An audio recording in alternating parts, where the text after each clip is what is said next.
Welcome back to A Corporate Time with Tom and Dan. I'm Dan. I'm Tom. Okay, you guys are already, during the break, you're already fighting. I think you guys have, and our guest have like a little bit of COVID anger, Well, which is a real thing. I haven't done nothing. And you guys are already picking on each other, ladies and Tom's gentlemen. got the Mountain Dew rage going on. You got Mountain Dew rage, and live from his palatial, it's almost like a bat cave now that he's a crime fighter. Ladies and gentlemen, it's our very good friend. Some would say the most important guest we've ever had on the show. It's Officer John Busdecker. Hey. There he is. Officer Busdecker. Now, John's going to do Little Bird Wednesday. Yeah. Samantha set this up because apparently he has a bunch Oh, your of wife words is in the there. Wait, backyard. put your wife on there. my She's wife so is much here. better. Hey. Questions. In case there's any plant questions, we could also turn this into Plant Wednesday. Okay. Oh, hold on I a know second. plants. Oh, no. no. Tom is the plant man. What do you want to know about plants? You're the bird man. Did you know Tom has been self-pollinating his plants? He's been Yeah. using Q-tips and moving the pollen around. I got a tiny watermelon growing. Oh, yeah. That's what your wife said. And it seems to have frozen at marble size and hasn't grown Well, for weeks. because it's grapes. You idiot. My Huh? wife says, "Are you fertilizing it?" Well, it's hydroponic, Busdecker. By fertilizer, he walks outside, spits one spit of lime White Claw. It's a whole system, very complicated. I'm in the future gardening. I'm not doing You the still old. growing those tiny peppers? Yeah. Well, no. I grew a habanero Yeah. that is the size of a tiny apple. He gave me, John. He gave me two. Hot. He gave me a serrano, and then he gave me a jalapeno. Are And you sure they just weren't tiny green peppers that didn't grow very big? No, How no, dare no, you. the jalapenos he gave me. Look, I can't tell a lie. They're huge. They're really. He did a nice job. They're All right. really, really How big. dare you disrespect Sergeant Pepperlips and his? And that's my company I'm starting. I'm Oh, getting the my branding. He really is doing this. Sergeant Pepperlips is the name of his brand. I've been yelling on the show for Pabone to get on it, and haven't got He's it yet. slacking. Leave Pabone alone. I haven't actually emailed him or told him No, anything. no. I contact him only through just talking about him on the Only show. through screaming. Yeah. So make me that and send me. I want about let's say 3-inch diameter You round are sticker. no different than Huh? any old white man in the world. You just scream things and expect people to do them. Yeah, that's how business is done. Fair enough. I can't wait What? to see Tom over at the county fair with his big peppers. Hold on, you I'm broke sorry? up. You broke Get your up Wi-Fi together. at Well, the- he's out in his yard Oh. for the love of I'm God. on my yard here. Wait, let me get a little closer to the Wi-Fi. I was saying I want to see Farmer Tom over at the county fair. Oh, No, County it's Fair. Sergeant okay. Pepperlips is his. Yes. John. He's My been company making name. us call him Sarge around the office, and I'm about had it. Oh, well, wait till you. I've been making Butler salute me. Yeah, I saw that, and it's a Well- weird salute too. Yeah. Since Officer Busdecker here likes to be called Oh. Officer Busdecker, I respect him being called Sergeant Tom. Officer Busdecker, if you got your service revolver and just started firing it into the air, you're allowed to do he's that, allowed right? to do that, Yeah. Like, We're in Florida. Anybody can do that. That's true. That's true. what I do. That's how you get toilet paper. Yeah. Shoot into the air. So, Busdecker, first, how you been? I've been good. I, working from home, going into work every now and then. I stay busy. I see that you're have your finest Hawaiian shirt on. He looks good. Well, I put it on for you guys to He show looks- you that I'm in a good mood today. Yeah, like he looks rested, and his wife looks rested, and you Yeah. guys normally she's doing some education, and then normally you're doing your normal crime fighting, and then she's upstate doing education. It's probably pretty nice so you guys get to cuddle and be around each other Yeah. and garden together and hang out, have a couple beers. Yeah. Oh, yeah.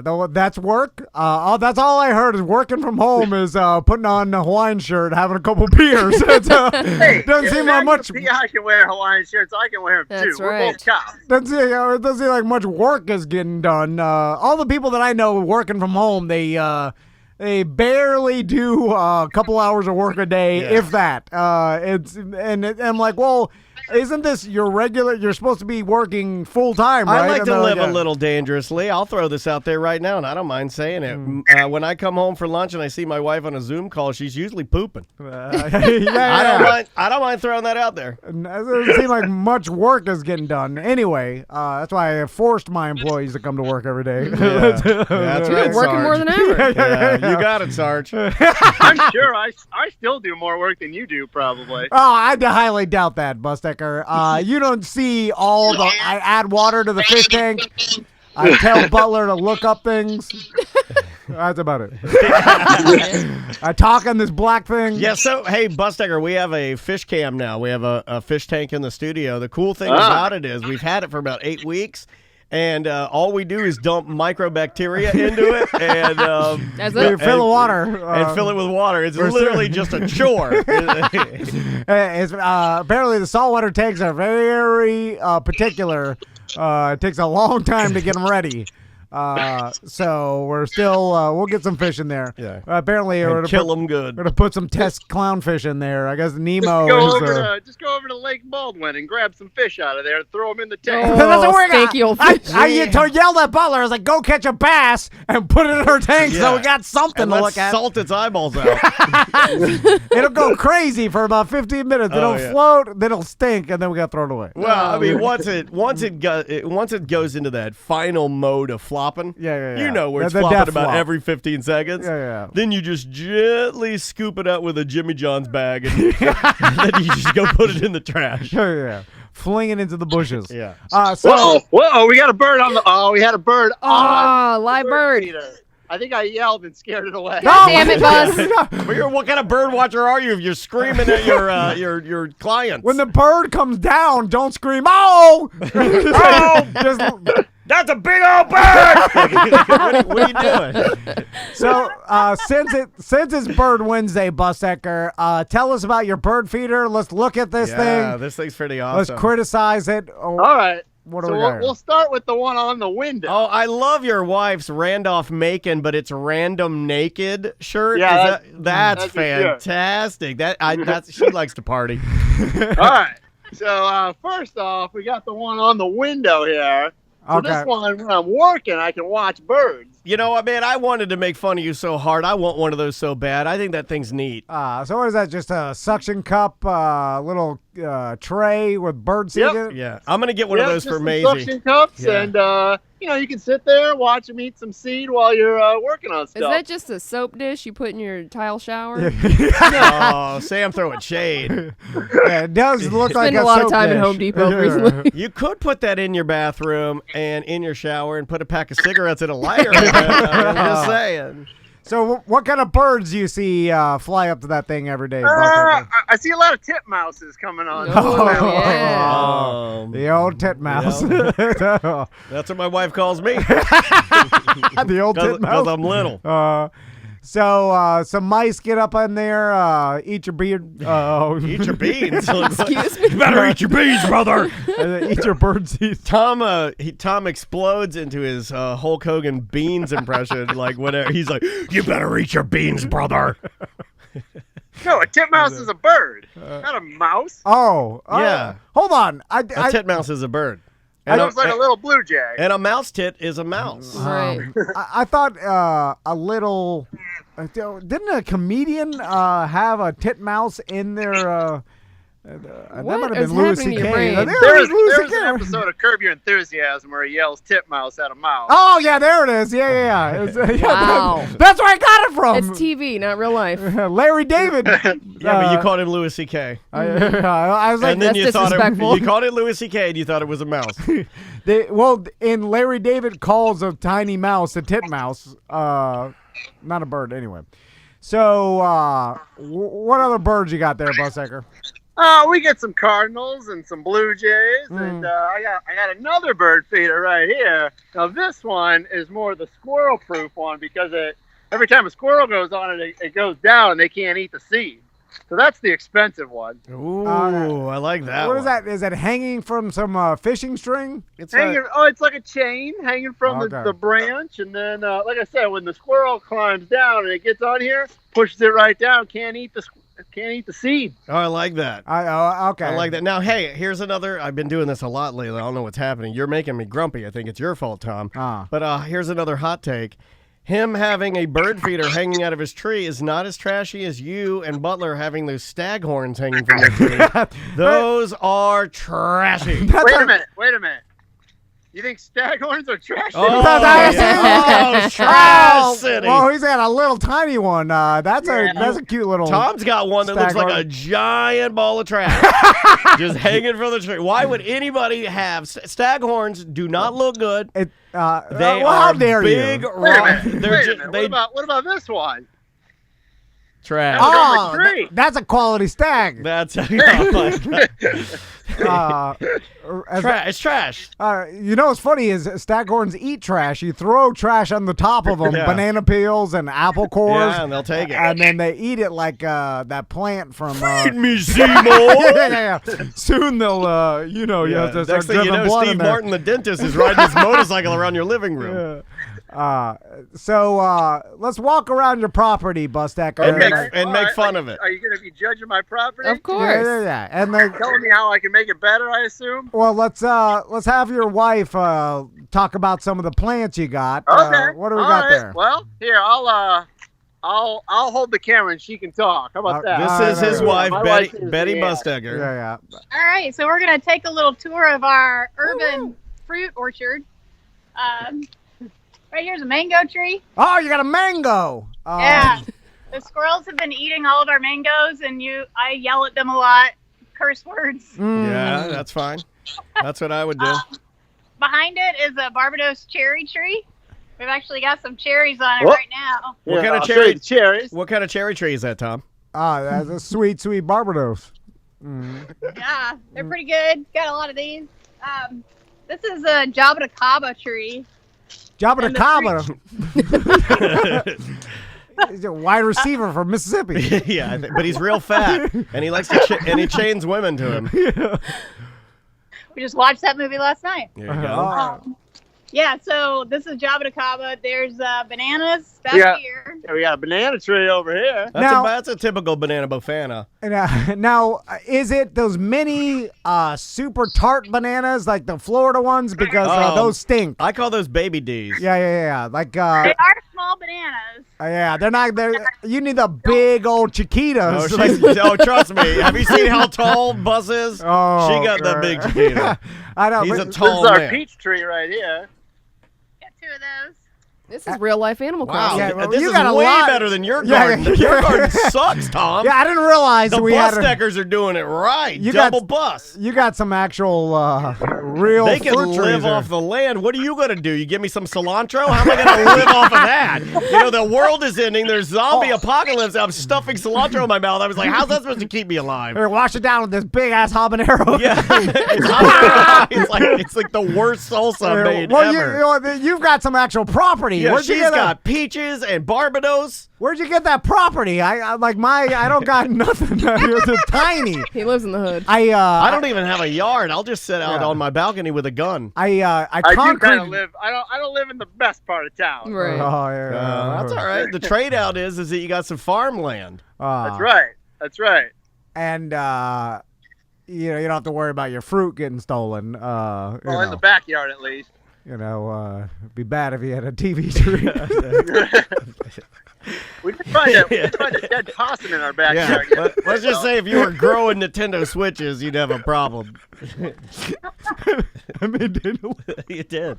You always make me the laugh. old school racism. Yeah, you always make me laugh by throwing in these jokes that I haven't heard from my uncle in Virginia. Jeez Louise. That's for Norm.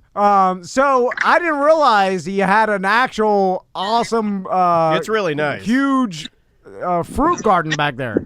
Hold Wait, on. you think you're the only one that can grow plants? I gotta say, I thought I think Tom thought he was a scientist. Like he thought, like he was the only guy that had figured out how to grow like cilantro in his backyard.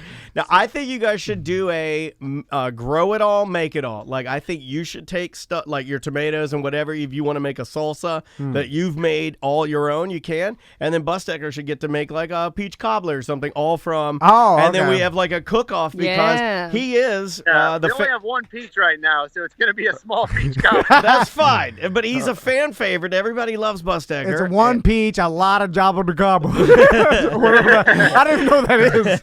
It sounds disgusting. No offense. Jabba de Cabo. What is it? So wait, now, what is it? What is it? Jabba de Cabo? Yeah. It's a little fruit that grows on the actual trunk. It doesn't grow on the leaves, and it kind of tastes like grapes. All right. Yeah. That's all right. So it's They're good. So what? Tiny grape tree. Like We're your in the front. watermelon. We're in the front yard now, if you haven't noticed. So what? You got any special trees up there? Yeah, we got all kinds of. So we just put in this new wall in our front yard. Oh wow! Where'd you get that? Game of Thrones? That's cool. That'll stop an ice giant. So we took and made a long wall. I like that. Build that wall. That's what Tom says too. You guys have. I'm for the wall. You guys have a lot in common. Yeah. You need it higher than that though. You're trying to keep them out. Are you already taking the hydroquinquabalaba? Tom's been self-diagnosing and he's taking all kinds of crazy pills. Yeah. I'm drinking the bleach. I got it all. Every morning he's in his he's drinking his bleach and taking his temperature. I'm like, slow down there, Jabba de Cabo. Look at, he doesn't have COVID-19. He's staying healthy. Well, thank God for the Jabba de Cabo. It's the only thing stopping it. Now, how many total plants do you got there, Bustecker? That's going to be a Leanne question. All right. 100. 100, yeah. I don't know. They're all Florida native plants. So we have a Florida native garden. Oh, We attract all the bees and bats and birds and butterflies. Yeah, the good stuff. Yeah, I like that. See, Tom is he's going more for like gardening glory. So he's trying to do like weird stuff. Like he's I got a watermelon, habanero, scorpion peppers. I'm like, he's going for the flashy growth. I'm actually growing some angel trumpets that I got from my mother-in-law. And got that propagating right now. That'll be good. I'm going to grow some big old trumpets. And then we're all going to smoke them and take our pants off. Then we're going to boil some tea and see if we can have a freak out. My dad said angel trumpets would make you have a gay freak out. That's what I want. Yeah. All right, Bustecker. I feel like we've done a lot of bad on your day off. Have you? Has your wife planned on getting any bees? Because you mentioned I got a brother-in-law that's into beekeeping, and he's been trying to convince me to get a bee box. And have some bees flying around. No, that was a boom box. He wants you to be on his competitive breakdancing team.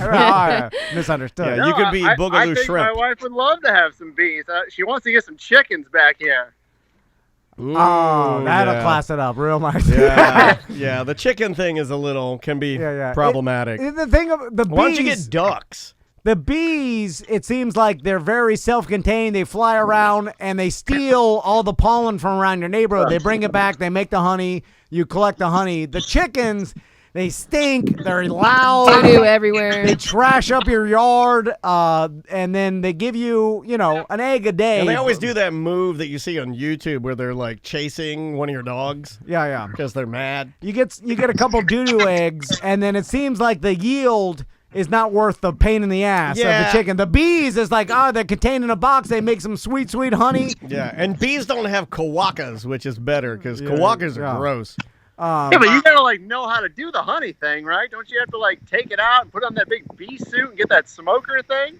Yeah, Well, that's only if you want to smoke the bees. I like to smoke them to like a nice medium rare. the bee suit, I heard the bee suit is like for the P words. Like my brother-in-law's a real man. He goes, no bee suit. He just he has this tiny smoker, but that's cheap. You smoke them out a little bit, and then you steal their honey. No problem. You get a couple stings. So basically not what that we're big of a doing is deal. getting the bees stoned and then stealing stuff from them, right? The smoke makes them lethargic. It mellows them out, Yeah, right? yeah. Because they'll get angry, and then once they get into the angry sting storm. Well, then I just start whacking the box apart with a stick. Yeah. Eventually, you'll have to stomp the box. Well, no, I get in my car and I back over it 5 or 6 times. and they'll go sting crazy. Well, I let them clear out. I tell my wife, put on a shop fan. I got to make it to the front door. So, Bustecker, I'm curious to see what the inside of your refrigerator looks like. Oh, you want to go inside my house? Yeah. Oh, you got a fire pit back there. I saw that. He's invited me to. We gotta go party with Buzz. He's invited me to some of his swingers parties, and I just. So my wife actually built the fire pit. I didn't do that. That's a quality pit you got there. You want? I'll give you a little closer look if you want me to. Okay, Yeah. now we do have to take a break. Do you burn your Well, this is it. documents? This is the end of the show. This is the end of the Okay, show. So okay. if you want to see the rest of this, you're going to have to go to Twitch, okay? Yeah. So, guys, we will see you tomorrow. All right, keep going, Buzz. All right. Sorry All about right. that. I just well, yeah, knew that's that we had the limited fire time. pit right there. When's the last time you had a fire in there? Like 2 months ago when it was cooler out. Yeah. How now do you and your wife go? I mean, obviously now, but before this with that fire pit, did you get friends to come and sit in some camping chairs? Make and, s'mores. Yeah. Yes. Yeah, of course. Because I feel like no one ever uses their fire pit. It's kind of Oh, like we use it. I used to use mine all the time. Remember, I burned XFL Rage helmet, Orlando Rage helmet. you had more of a chimney. It was a chimney. I'd burn pillows and I'd burn trash. Right, and I'd burn things you shouldn't burn. I'd just see if things could burn. I'd be like, well, that's plastic. I wonder what color smoke that has. I'm talking about like you get a fire pit and you're like, oh, I'm gonna have all my friends. We're gonna stand around. And I like, would do that. But it's a younger man's game. Yeah. Or a really, really old man's game. No, we come out and hang out. Yeah, I'll take you inside. All right. Yeah, let's check out this fridge Anyway, situation. Yeah, I just I'll want to flip you see what around kind of here. food you got. So in this is the inside. Oh, he made that. Show him Oh, your. that's right. It's cool. Show him your hi-fi that you made. He made that So out of wood. I bought this piece of wood right here, and then I sanded it and stained it, and then I put my record player on it. How cool is that, dude? That is cool. And 1985 called and they want their driftwood back. Oh, you gonna take that? You gonna take that, Bob? I was just saying. He's just I used to- jealous. He's my just jealous dad- that he's growing a grape watermelon. my dad used to have a lot of driftwood Yeah, because well, he's classy you know Florida what they say. swampman. We're taking bets on what's in your fridge in the Twitch chat, Oh. by the way. So you want to see what's in my fridge? We got all right? one guess of coconut water. We got a large curd cottage cheese. Wheatgrass. I think there's a wheatgrass in there. I bet you All there's some right. friendship So- bread in there. I've been drinking a lot of Coors lately. Yeah! Coors. You're the most manly person we've ever interviewed. Coors Banquet. Dude, where'd you find that? That's great beer. I love They that got beer. it at Publix. It's Yeah, they have it $40 at Publix now. I didn't know that. Oh, I love original Coors. Are you my Pop-Pop's neighbor? Dude, that's great All you beer. drink is our Coors regular. Yeah. I've never even seen The that. Yeah, Banquet. man, they brought it back. I It's haven't- good. I haven't seen a Coors Hey, regular. when's the last time you had one ice cold? They're good as hell. I love They're 'em. good. Yeah, they are good. I like them. Do you drive a Let semi me see truck here. with your I do drink a lot of bubbly. with a monkey riding shotgun? Why do you have Coors regular? It's awesome. Please shotgun one right now. Oh, I drink one right now. My God, they're No, good. I can't right now. I'm still No. at work right now. Big Damn it. jar of garlic. I saw a huge Yeah, Is yeah. that jar. garlic? Oh, What is that doo-doo jar you got there? Yeah, where? that's This? garlic. Next to your Coors. Is Yeah. that garlic? Yeah, that's garlic. Garlic. Oh. God damn, it's a lot of garlic. Spice World. That's it. You put Well, a giant. I cook with it. Yeah, we cook with it. Yeah, I love garlic. I need more garlic A in my life. lot of garlic. What do you got in your freezer? Tough real man stomach is just a big jar of garlic. I eat garlic and banquet beer. Some Coors regular. Freezer's a little sparse right now. I don't have much in here. There you go. Okay, Not one Tostitos in there. Oh, So, like, man. so this is like our food scraps that I put on my compost pile. Oh, yeah. Wow. You He's got one a of those compost. guys. Yeah. You're making worms. Yeah, so I freeze it and then I take it all out there and put it in the pile. That way it doesn't sit on my counter and be disgusting all day. It's a good idea. Smart. just Boy, this guy's. freezes disgusting in your fridge. I feel like you almost deflated yourself. You were looking forward to interviewing Busdecker, but now that you know he's a He's better better than gardener you. than you, that I feel like you disappointed yourself. Doggy. That's my dog Hermione. Oh, with a nerd name. Oh, what a cute Well, dog. we didn't name that one. This is my What other a one. cute pup. Who's this? Her name is Cora. Cora. Oh. Oh, hi, Cora. You're a sweet girl. Let's see here. I know you were talking about fish earlier. Fish. Well, he's got real How fish. cute. Got a Man, your little- house is set up nice, I know. boss. I love your house. Yeah, it's super cute. So those are once again, this is my wife's fish tank. What kind of fish you got in Trying there? to find- we have like little lobsters, but I don't know where they're at. Mini lot. You know what? This is the best quarantine crib we've ever had. Boss is really showing us up, man. Oh. Our fish cam, I'll go to it right now. We got nothing. Nothing in We there. got Look at nothing that. in there. Boring. Are we just taking those GD hermit Yeah, crabs? we from found a Newsom- hermit. We had a big fat hermit crab. He was huge. And we put him in there, man. I think the guy do some damage. Yeah. Then we got then we got parasites in there. Yeah. They would grow those. The biggest hermit crab we found at the beach on Sunday, I threw it in the weeds, and then I went number one on it. Bussecker, you got a junk drawer? I do. Yes. Yeah, What's in your junk drawer? what's I in want to there? see what's in your junk drawer. We should ask everyone All right. that on quarantine I know. cribs. Yeah, that's a good I idea. forget about the junk drawer. Oh, there we go. Whoa, light You got bulb. some scissors, a highlighter. You You got got a We got an old Victoria's Secret. I was gonna say, is that gift Victoria's card. Secret? Hey, My give wife. me some of that. I like the second skin satin, but I also like the push-up feature because I'm not ample. But man, they give me maximum cleavage. So you got some. I have no idea why we have that because I think it's like 10 years old, so there's probably nothing even on it. You know what I learned is you can't go in there and try on underpants. well, They won't let you do that. they have a little safety guard in the Well, coochie. it's really, Coochie. yeah, they get the coochie strip. They put the plastic coochie strip. And Tom just snort laughed. Coochie snort. Yeah. If you pull that off, you've bought them. So Where else you want to go? You want to go to my garage? Yeah, let's see what This is you got. awesome. You got some projects in there. Cool artwork. Oh, the bathroom. Oh, So some pottery. I see pottery. Is that for your it's candles? actually garage / wife's studio. That's awesome. Oh, you got a ghost Pottery. pottery wheel. Oh, yeah. Yeah. Will you let Tom and I come over there and then naked hold each other and make some pottery? Have you've reenacted Sure. ghosts, haven't you? Right, with your wife. Like she's every there. day, Yeah, I yeah, feel yeah. You sit behind her and you do the ghost. Yes. Oh yeah. Is that the pottery you made? She did, yeah. She's a She did. Yeah. she's a potter. That is awesome. I thought you knew that. I did not know that. I don't know nothing. Yeah, Betty Busdecker's a potter. Protecting her, giving her a fake name. We're about to buy a shitload of ACT. We're on. Oh, yeah, that's Oh, right. you're I'm right. sorry. Yeah, I we wouldn't left I'm like, ACT I'm like, I what? wanted you to smack the shit out of Tom just I now. don't just start hitting I thought you people. were like, "Ah!" We're not even recording. I know, Yeah, I it's forgot. fine. But we're about to You're buy. breaking up there. Oh, okay. We're about to Go buy ahead. a ton of ACT Chinese mugs. We could just have your wife make them in America. Hers take a long time to Yeah. make, and they're really nice. We need to get it printed. It's true. One by one. How much to make us 200 coffee mugs? what would that cost us? About $12,000. Made in America, though. Yeah, sounds about right. No. That's about right. We'll 12 make grand. you a deal. $6,000. 200 coffee mugs. I can get them from China for like 30 cents each. Yeah, but like 40 people died making them. yeah, too. yeah, but that's fine. Collateral damage. So You got a nice pad. yeah. Thank you. You got a mirror over your bed there, Buster? I just. You got to get a plastic one in case it falls. Oh yeah.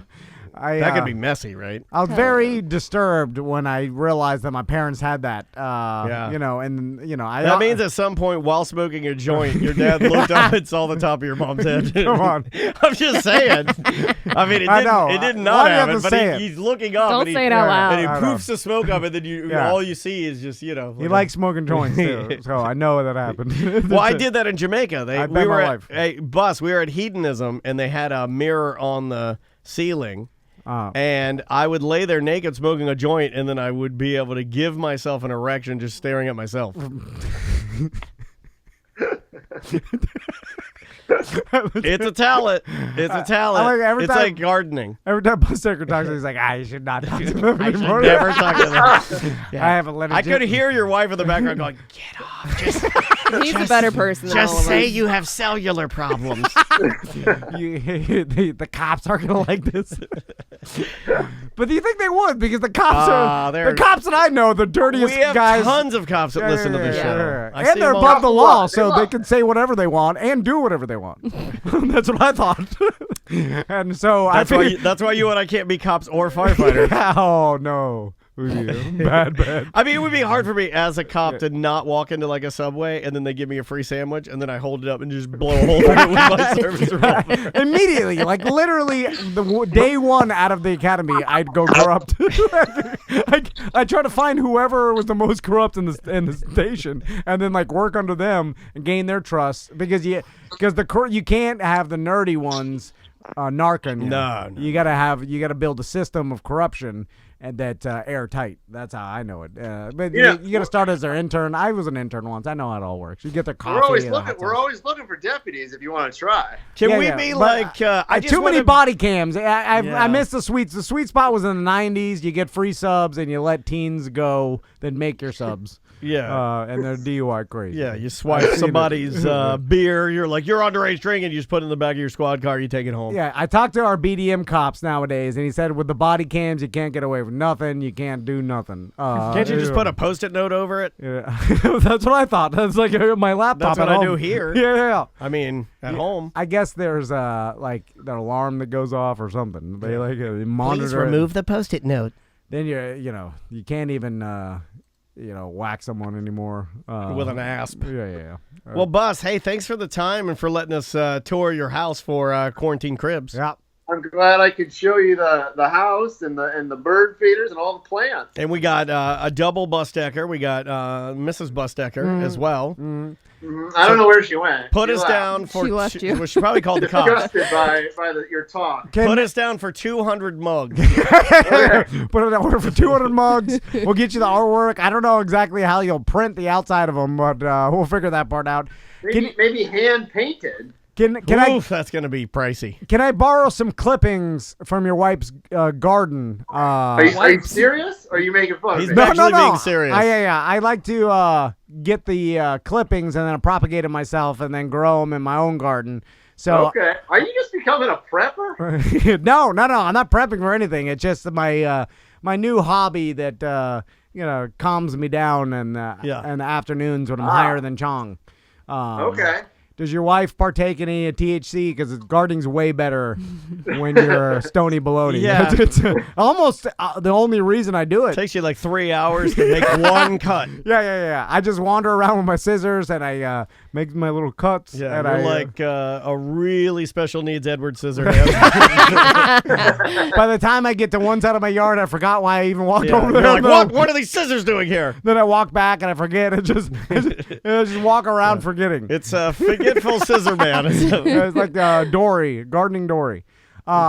Anyway, Bus Decker, thanks for coming on with us today, and we'll talk to you soon, okay? All right. We'll see you guys later. All right, dude, buddy. see ya. Be good. Right. There is John Bustiger. I wonder if people are like, I'm not really having a normal conversation. You guys just call us up, and I see you, and then you guys just steamroll over us. They're saying Blah, blah, absurd, blah, blah, blah, blah. not even asking me anything. They're just doing the show, saying absurd shit. But then they welcome us into their home, right? So they're like, yeah, I'll take you around to my most private area, and then you guys shit all over it. I like that. Yeah. And then I didn't tell him we were going to get a house tour. I just told him we were going to talk about birds. Yeah. Well, then you guilt them into it Yeah. when they're on the he spot. does- You put them on the he's- spot. He yeah. goes He's with fine the. with I know. I think he goes with the flow. I love Bus.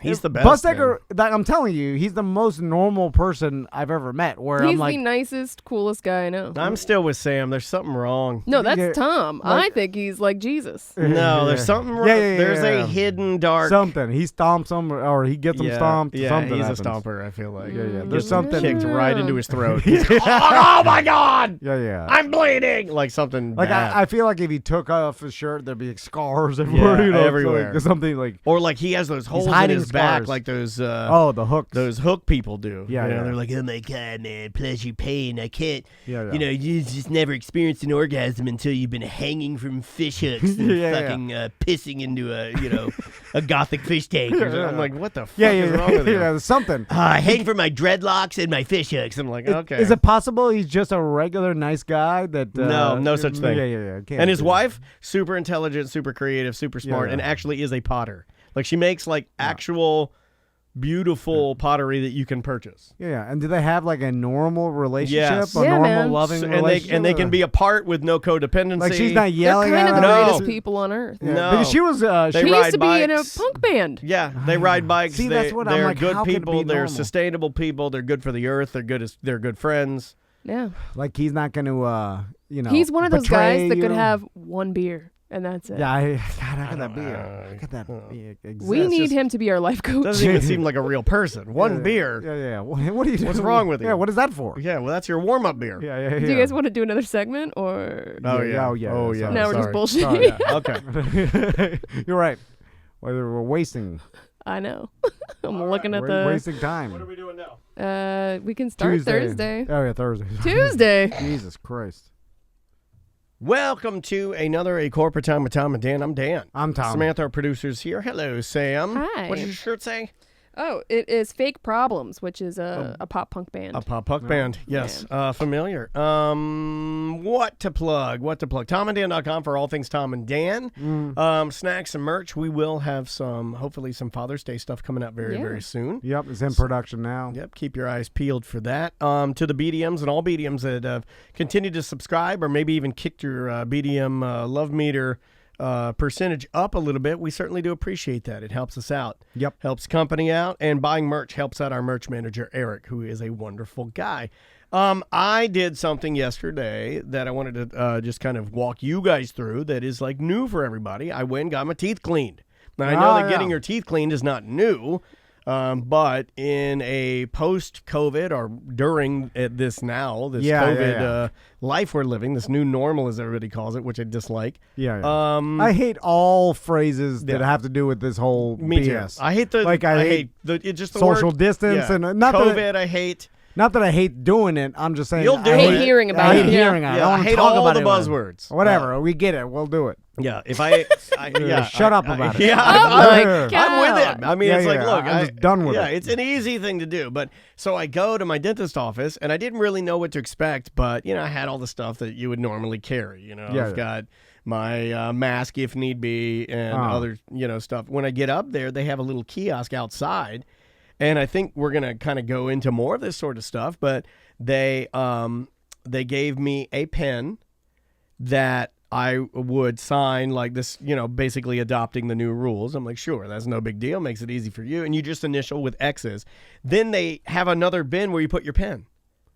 Oh, so they can sanitize. So they can sanitize That's the pen good, afterwards. yeah. And then they took my temperature with this and I'd never seen a thermometer like it's one of the AccuRead ones, but it was like a long distance one. It was almost like the ones that air conditioning dudes have. Yeah. So they didn't have to get that close to me. Laser. Yeah, and they just thing. lasered my head, and but I did laugh because she was like, "All right, you are 94.2 degrees. You're good to go." And I'm like, "Yeah, I think that's the air conditioner. I mean, like if I were, from my car, I honestly believe that if I, so I would say maybe give it 5 seconds before you start shooting My forehead is cold. I have a teeth cleaning next Friday, and I have a feeling I'm not going to have that same experience. Oh, really? I feel like you have a better dentist than I do. Well, they wouldn't let me. Higher class. Yeah. And then, so nobody's in the waiting room, right? So this is all outside. So she shoots me, writes my temperature down, puts the pen in the thing, and then they open the door for you because that's controlled. You don't touch anything. And you go in, and then the hygienist is there. She's like, "I'm ready for you." You don't have to wear a mask or anything like that because they're all basically suited up. So you just go straight in. You don't touch anything. You don't look. You go straight back and then right into your chair, okay? And you're not around anybody else. There's other patients around you. It's completely, zoned out. Pretty cool. The thing that I found interesting is they don't use any or very little of the new, wonderful, amazing dental technology they have because think about it. The sonic the zapper, the sonic one that basically it vibrates water and it has like a little metal pick on it, and that's how they get the tartar away from your teeth. Everybody's used that one that kind of tickles, but it blows a fine mist at it. They can't use that anymore. So what are they doing? Think doing? about it. The fine mist goes everywhere. Dude, they go back to old tools. It's old school. You sit down, they get out the old package of all the tools. She's got to do it by hand. No more. Oh, God. Because it's less spray, though. It's less crazy, right? You think about it. That sonic is blowing those tiny particulates. So how long did this take? Same amount of time. Okay. You know, it was fine. It was like, and teeth look awesome, like just as good. And I was just like, there you go, tried and true old tools. Working again, you know. But I just found it interesting that all the, well, not all of, but a lot of the new technology is just not as. It's too grandiose. It's too big. It's spicier. You know, it's just, you know, there'd be way more germs floating in the air. So they're just like, no, we'll do it this way. I thought it was pretty cool. And like Samantha says, it's probably going to be different wherever you go because everybody is in charge of their own business. It's a pretty big place that has like 4 doctors, and they all have like a quadrant of, you know, of people, and they have a ton of hygienists. Oh, I know Mr. Greenberg. No. That's not, but I know what you're talking about. Yeah, it's the guy that you like, the listener buddy. Your last name is Greenberg? Like, pretty stereotypical. Yeah. I mean, we know it's not lack of Greenberg. I never thought about the fact that, you know, those the modern day technology tools they use for teeth cleaning is going to be more... I guess dangerous or spreading more, misting more than old school picks. And I do like some of the things that have come with the quarantine, like, hey, I'll sit in my car, let you know I'm here. You text me when it's time for me to come in. You know what I'm saying? Instead of having to sit in a waiting room with a bunch of people. I do like that. Yeah. There are positives about this. All the telemedicine, my God, the biggest positive is the medical marijuana telemedicine, which they should never go back from. I mean, it is so easy and fast. I'll do an impression of I did mine yesterday. Here's an impression of it. Hello, are you Daniel? Yeah, let me see. Check. Okay. You liking the weed? I'm like, I like the weed. They're like, okay, see you in 7 months. Bye-bye. I mean, that's what they're doing when you're in person. So, of course, do it. Like, I got mad that I have to go in to get my Adderall. Because I'm like, I have to do that for mine too. Yeah, I'm like, why are we doing this? Just telemedicine. Because all I'm doing is I sit there and the doctor's nothing has changed. The doctor's like, it gets on his laptop. He's like, how's it working? I'm like, good. I'm like, I'm here, right? Like, just like with the weed, I'm like, there's a reason I'm coming back for it. For you to give it to me. Like, so you can even not ask me how it's working and just assume that it's working well enough for me to come back. I'm here. Right? This could be an email. A quick check, yes or no. Yeah, exactly. You know, like, you know, I understand that there has to be some semblance of medical profession here. So, okay, do a telemedicine. Look at me in the eyes through virtual means and ask me how it's going. I'll say, good. Then hit the GD Adderall button. I was just impressed. And that's all we want. And here's the most impressed thing. This is legal drug dealing here. And I've complained to you about this a little bit, but the most impressed I was all day is the lady, you know, she's doing the old school thing, and she's like, oh, I'm sorry. Like, a lot of people don't like the old tools because it does fit the stereotype of somebody who would be scared of dentistry. Yeah. You know, I mean, that's one of the number one fears in the world is people just fear going to the dentist. Yeah. You know, like I mean, obviously getting on planes, fear of flying, that's up there too. But I think dentistry even trumps it as being just something that a lot of people just... I don't like it. Right. I'm not afraid of it. I'm like, oh. Yeah, and God. I think that's the majority. I think the vast majority of people either are afraid of it or dislike it, kind of like what Sam's saying. I don't like people with their hands in my mouth. Right. I just have always liked it. I don't know why. There's something very relaxing about going to the dentist. You also take care of your teeth. I think a lot of the fear of the dentist is the people that neglect. Neglect, and then they don't want the shame. They need a lot of work done. Yeah. And they need a lot of work. And then with a lot of work comes a lot of pain. And with a lot of pain comes fear. Yeah. So then you stop going. And then it compounds itself. Because the longer you wait, the more your teeth get messed up. And then all of a sudden, then you got a travesty going on. And then it's like you have to because of emergency. Like it's all rotten, it's infected, it's bad. Yeah. And then when you finally go, it's like, oh my God, what happened? And it's like all this, you know, if you would have done it real early, but it's just, people get busy and then they're like, oh, I forgot to brush my teeth. Well, I asked the lady, because I kind of felt bad for my hygienist. I was like, is this weird? Because, I have the tendency to, we both do it. That's why we talk on a talk show. Yeah. I start interviewing the person that's like doing my teeth, which I should just keep my mouth shut or actually open it and not say a word because I'm just slowing this whole thing down. Stupid. But I liked her answer. She's like, no, this is what we got. And luckily these tools are tried and true and have been used for about 100 years. So, we're good to go.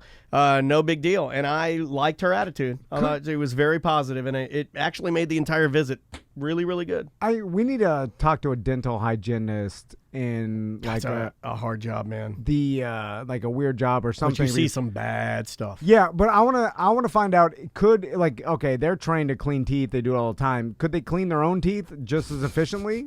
So if I bought the tools. Oh my God, I asked my hygienist the same question. What'd she say? Yeah, she said no, because there's certain things that she just can't see. She can do better than you could. Right. She could get a start on it, but what they typically would do is find one of their friends, and it's like tattoo artists. It's like Derek and Earl. Earl will work on Derek, Derek will work on Earl. It's just easier that way. Well, could I watch You can do yourself though, yeah. Could I watch a YouTube video and then clean my wife's teeth, and she cleaned my teeth through YouTube video if I bought and purchased the cleaning implements? Okay, I'm gonna say you could, but I'm gonna say I wouldn't advise it, and you could go maybe scrape or clean a little, mess something up, mess up your enamel. It seems like they're not being that. Get some bacteria they're in there. scrape crazy, and it seems they like they have a disregard. But for... they know what they're looking for, what they're doing. Wait a minute, you need a new Well, that's dentist. your fault because you have gingivitis. Yeah. If it's blood crazy, they're scraping blood. I taste it. I'm like, oh my God, it's like theoretically they should. It's like my mouth is at that time of the month. I'm just saying, it's bad. I'm like, well, you're not being that careful. It's like, you're not doing brain surgery. But again, that's you. That's not, that's, okay. I mean, that's not them. That's the neglect from your end. She's not doing it and going too hard. It's just bleeding. Yeah. It's more that your gums are saying, hey, we have bacteria built up here. We have an infection. Yeah. I'm not saying, it seems like But I do like you blaming it on... it doesn't seem like she's like... You think you can do everything yourself. I know. But how hard could it be? Like, let's look at it. I mean, it looks hard to be. Yeah. What you do on the computer, like build a computer, like what Joe does, and I'm like, that seems like a step too far for me. But, like, I feel what she's doing, and I feel like I could do it. It's not... brain surgery. She's just scraping plaque off my teeth. I know what makes you the most And then she's mad. like, and then sometimes it's like, that hurt. And You need to go somewhere else. That should not be happening. Yeah, like she did mine, and there was a little bit of bleeding. I talked to her. She don't. I have a tendency to brush a little too hard. So sometimes I get some irritation. There was a little bit of blood, but it wasn't spraying out of my mouth like a murder movie. Mine's like when you turn into a zombie and start vomiting blood first. Oh my God. Wow, that's a... But I'm just saying, it's like, scrape, and then there's that thing with the pumice at the end, and I'm like, I see, I feel what she's polishing, doing. I could do that. Your favorite part, or the thing that I should say makes you the most mad, is the little tool where they go, 2, 3, 2, 8. 2. It was like, but they never go back to the 8. I was like, why do I? Wait, what's the 8? Yeah. That was different than the other ones. That seems bad. Basically means you have 8 days before this tooth falls out. Yeah. And then someone else is documenting it, and then they never mention it. And I'm like, okay, well, what the 8? What do I do about the 8? Yeah, can we go back to that? I mean, you went 2, 2, 2, 3, 8. Yeah. 2, 2, 2. Yeah. And then there was no cause for alarm. I'm looking at it. I was like 8. And you didn't go 8. You didn't go 2, 2, 8, 4. You went 2, 2, 8. I heard the inflection. I heard go up. Yeah. That means you were questioning. That means you were questioning God as to whether I have much longer to live. Yeah. That's what I heard. And I feel you poking. I could poke that and yell at numbers too. So what are you doing there? I'm just saying. Do you want me to start downloading? It's like pharmacist. I mean, don't go to pharmacist. Didn't Bubba do his own teeth for a while? What? He lost a lot of them. Yeah, but he was gluing them in himself, and he had the tools. Oh my god. Yeah, he had all the tools, and he would like do it himself. That's like a poor Big Tim was doing that. That's like a poor redneck dentistry. Well, you can pull a tooth out with a pair of pliers. I don't think I but could. You could also. I'm just saying it's physically possible, but not the most sanitary thing to do. But then, like, you can glue your caps back on with some sort of like. What kind of glue are you using? It's like a temporary dentistry glue. Yeah, they sell like a over the counter. Yeah, Huh. It's like it's you for can get like anything. dentures. It's like no, it's like for if your cap falls off, so you can, or like a partial. Yeah, you could temporarily secure it until you go to the dentist and they put the real stuff. But again, just sell me the real stuff. I could do it. You know what I'm saying? Like, Good God, man. it's I just feel like if you were gluing your own teeth in, I feel Oh, like they'd be man. like. I feel like they'd be real barracuda-y, like all over the place. You'd have big Buseys, but they'd be going all different I'm directions. just picturing your teeth like a broken Spanish tile mosaic. It's just all shattered glass. I don't need to start this again, but back to pharmacists. So my Adderall prescription came in the day before, and then I called Publix right when they opened, and I'm like, hey, is my Adderall ready? And they're like, it'll be ready about 2 o'clock. I'm like, you just made that up. I'm looking at it right here. I'm like, do you have the Adderall in a big jug? Go back there, count 30, just pour them out, like pour a bunch out, and then use the little the stick. I see you. Yeah. You know, it's like you're gonna have to put about 15 to 17 back. Yeah, put 30, put them in the bottle, and then there we go. That's all. We have a dental hygienist on the line. Oh, awesome. What line? Line 1.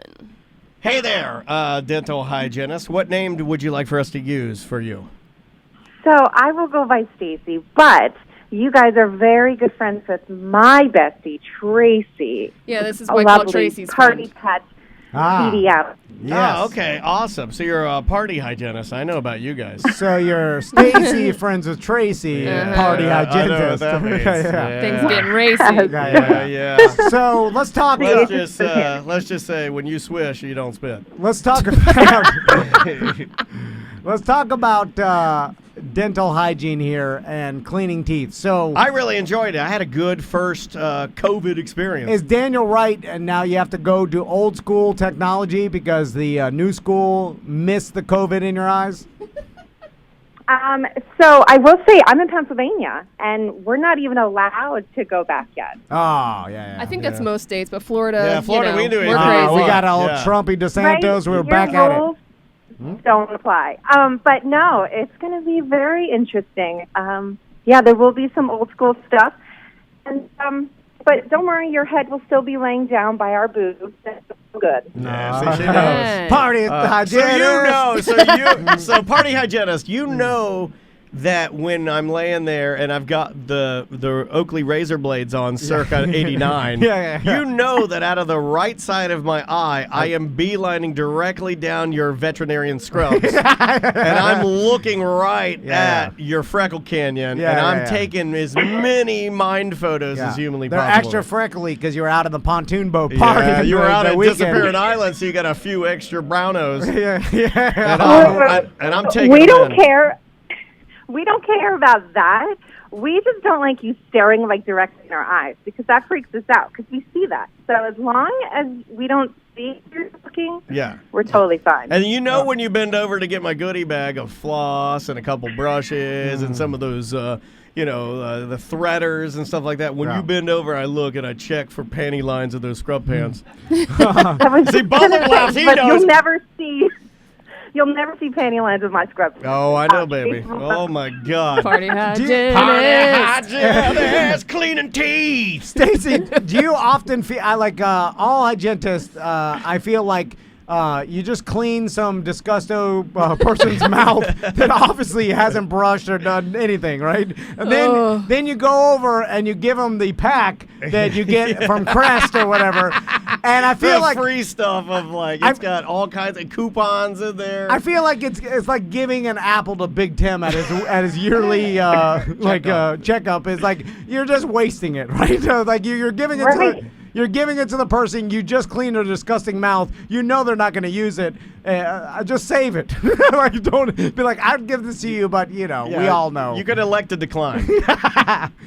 Well, so we are probably the only people that do try to put ourselves out of business because of that. But I've been doing it for so long. I'm like, I'm not going to give you floss. I know you don't need it. Or to tie it, your corn stalk up around Halloween around with it, because there's other you don't want to use it.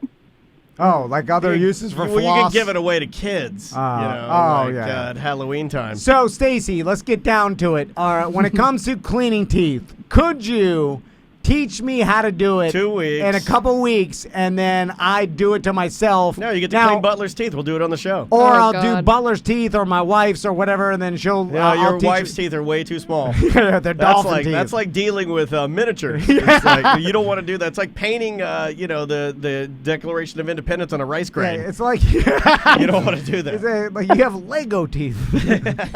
Well, they're just like Lego man. They're good teeth. They're just tiny. Yeah. So it seems pretty easy. I feel around. When they clean my teeth, I feel what they're doing. You got to use your hands on the inside of the mouth, and you get it. This lady was feeling all my tissue in here, and then she was feeling my neck, and then she was running all over my gums. They never done that to me. I feel my neck. She was feeling. Where do you go? No, and then she, and then then I was like, "Can you?" And she was like, "Sure." And I was like, "All right." Party agenda. So for 20, I hope. So I can do it, right? No big deal. Stop it! No, you cannot do it. Come on, don't degrade hygienist. It's not that easy. To be fair, he does this with every job. He so. does. Yeah. I mean, there's some like a brain surgeon. I'm like, well, that's real. You gotta draw the line. I think if I had a recipe, I think I could do it. Yeah. What? Brain surgery. Yeah. Yeah. I mean, if it's all like standard, like, hey, we take the skull off, we push this. Well, thing. it's like following directions. Yeah, We if they're push like, this thing. if they're like, you got to cut 2.5 inches, I'm like, I got that. Yeah. I can do that. Just walk Not me like you through can it. look it up on YouTube and do then it. I'm like, oh God, I dropped my now and later in there. Oh, no. I'll just leave it. So the scraping part, let's walk through it. So you first use the hook to scrape the plaque off the teeth. I feel like, all right, that's pretty. How do you know how far to scrape? Good question. Under the gum line, The right? tactile is a big thing, but the hardest part is working in a mirror backwards. So you try scraping your teeth while looking in a mirror, and everything is indirect vision. You listen that's here, the hardest lady. part. If I can get myself an erection from a ceiling mirror backwards, then I can clean my teeth with a mirror backwards. I know I can. So you're saying the hardest part is not really the scraping; it's trying to orientate yourself with a tiny little round mirror and working behind the molars and stuff. It's but I feel like that's just a learned thing, like some practice, some reps. I run through about 20 homeless people. I can get to a regular one. Yeah, and, imagine being like close to them and having to smell them and having to deal with them. That's even harder. And actually just trying to be nice to the people when you're really hurting them. All right, so the hardest part is smelling your patients. All right, write that down. Well, I can get through that. I mean, if that's the hardest part, I was like, okay, I understand. There's some disgustos coming in. I'm gonna have to deal with them. Every day, Butler brings in ginger flavored green beans and warms them up in our microwave. I can smell that. Yeah, it smells like garbage in here. So then, after you scrape the plaque, just tell me what the hardest part about it is that I'm not getting, because so far so good. I think I can do all this. Plaque. You can remove plaque with a toothbrush. It's harder. It's like the plaque has been on there forever for people that aren't flossing. And that is like cement, and you have to like scrape it off. Like, it's not easy. All right, so it's a little. And then bit... you got blood, and you got people wincing and wussies. So it's you scrape some hard plaque. Your disgusto patients are wincing. They stink bad. Their blood's coming out. Yeah, their booty hole. So yeah, I understand that there's some uncomfortable things you got to deal with. And has anybody ever been inappropriate? Like you can start seeing. Lift my fingers. Oh, good Lord! I wasn't thinking that. Lick your fingers. Party hygienist. I'm gonna have to try that. Like you're scraping plaque and they like barbecue zipper down every time. So you're scraping tartar off They close their mouth and they're like They suck on it. suck on your index finger. My God! Party hygienist. How do you not punch them right in the face? Never thought about that doing I that. haven't either. That's a bizarre move. I'm gonna have to try that next time I'm at the dentist. And that same that same patient would always come with a zipper down too. Oh, Tom Van. I'm like, oh, my zipper fell down. I think his name was Tom, actually. So there's sexual harassment, and I can get through that. Can you put the lead? Can you put the lead vest on me? I like some weight. So far, Stacy, you haven't really told me anything I can't get through. Like, it's a big pain in the ass. I get that, but there's a lot of similarities between what you do and just like my trips to the strip club. I feel like. So, but the actual physicality of using the hook to scrape the cement-like tartar off of a bum's tooth, I think I can get through that, right? Well, what if he starts sucking your finger? Or stop it, bum. The tooth is loose. What if, like, I actually pulled a tooth out on a patient from scraping? Tracy will vouch. Oh, you scraped a tooth out. Oh, that's scraped too hard. Was this a corpse? Yeah. That's yeah. Well, that's for the dentist. I'm just a cleaner. Yeah. Like, do you put that? You go, and then you do that move where you just put it back where it came in there. You hope that the dent. It's like a vase. You just set it on top. You hope that somebody else hits it and falls out. And you're like, what did you do? Yeah. He eats a tiny, fluffy piece of white bread. And he's like, my tooth fell out. I'm like, how you did it? Like Jason Derulo, that corn challenge. So then after you scrape the plaque or the tartar off, then you got to polish. Then you use that gritty, kind of like Gojo, like a mechanic would use. And you got a creamsicle, cookie dough, mint, grape. And then you put that on, and then use the super brush. Yeah. And you kind of polish that in there with the pumice. Right? Yeah, you got it. Yeah. That's it. Okay. And then you floss after. And then you bend over again. You give me one more glance at those beauties, and we make a 6-month appointment. And all I'm saying is that I haven't you haven't told me any sort of microbiology or super complicated thing that I didn't know that you guys did. All you gotta worry about is don't scrape a tooth out. That's boring. Nobody wants to hear the boring. What about the we save people their oral health because of diabetes and stroke and all that stuff. So what about? Well, that's not. I'm just talking about cleaning the teeth. What about this? What about it's 5:00. You shut the doors. I know that you guys, all the hygienists and all the doctors, and you all get together afterwards. And I know that it gets a little toothy.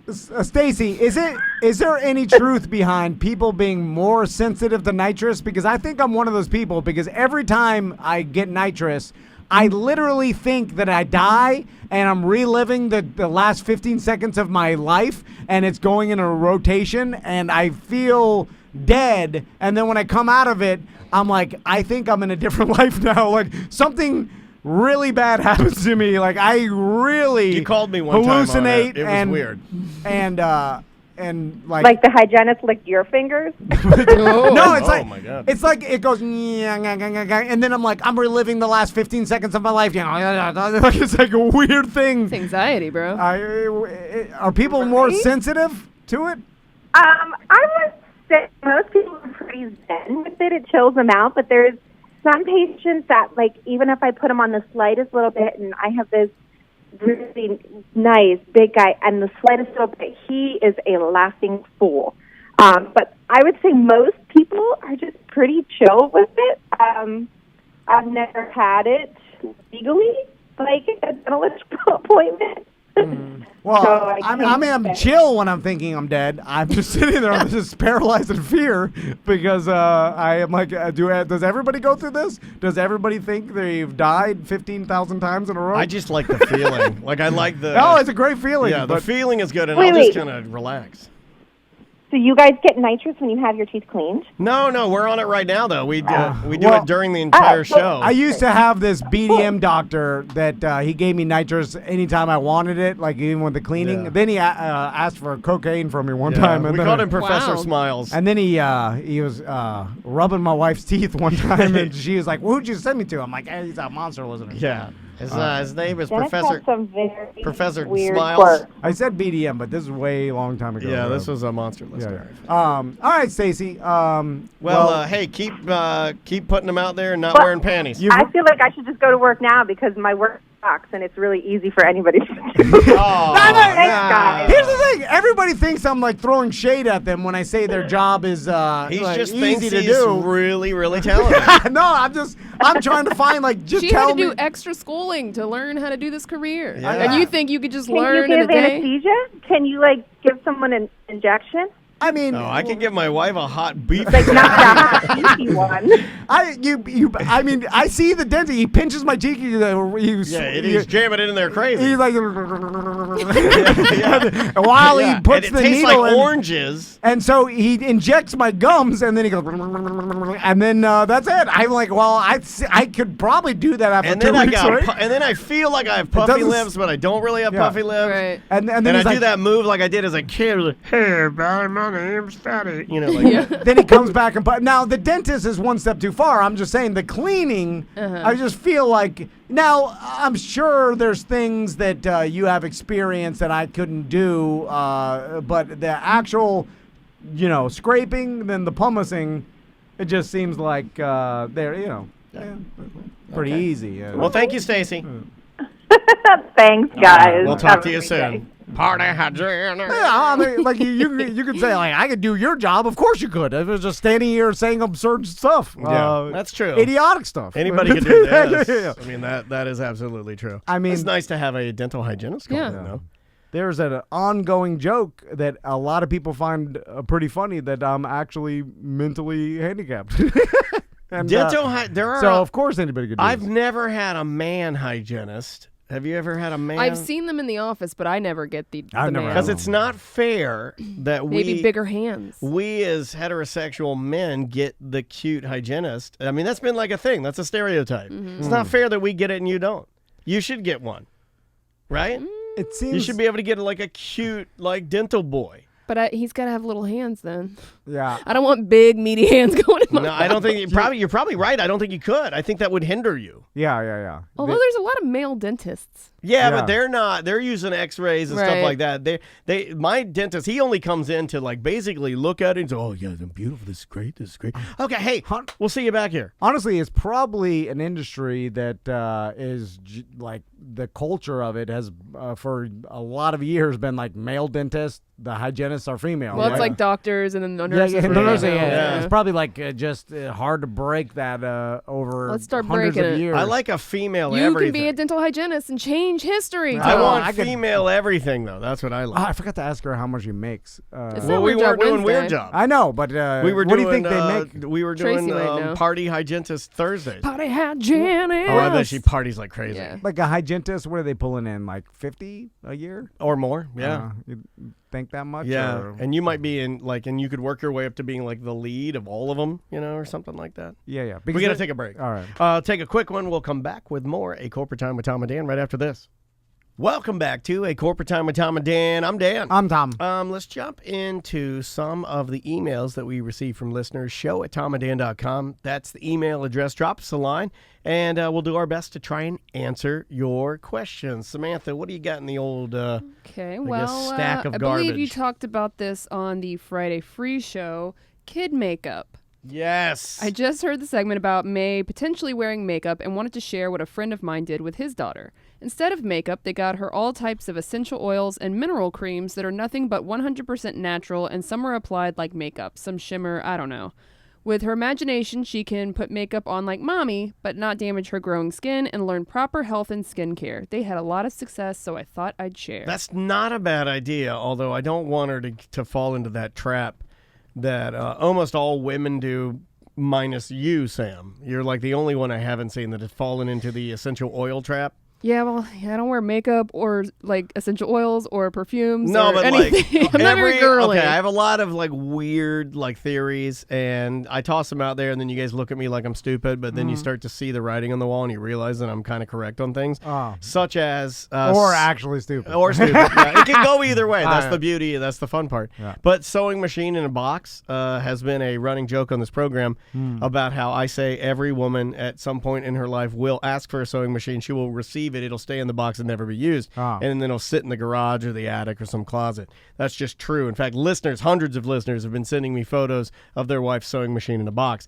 Here's another one. Essential oils. Women will go through a phase where they think that essential oils can cure everything, where they're diffusing it into the air or rubbing it on your chest when you sleep to get rid of your common cold, putting it on your feet to maybe get rid of the COVID. Yeah, they're going to go through that. What is that? Essential That's nothing. oil. It doesn't do anything. You're just oiling your body and makes you smell good. That's like about it. Baby oil? Or? No, it's like... There's different types. They're essential. What do you want? You want lavender? Do you want... just peppermint oil? Yeah, peppermint oil. Tea tree. You want bunch of oils. Little tea tree oil. Argan oil? Yeah, you want some Andrea's got one called Breezeway.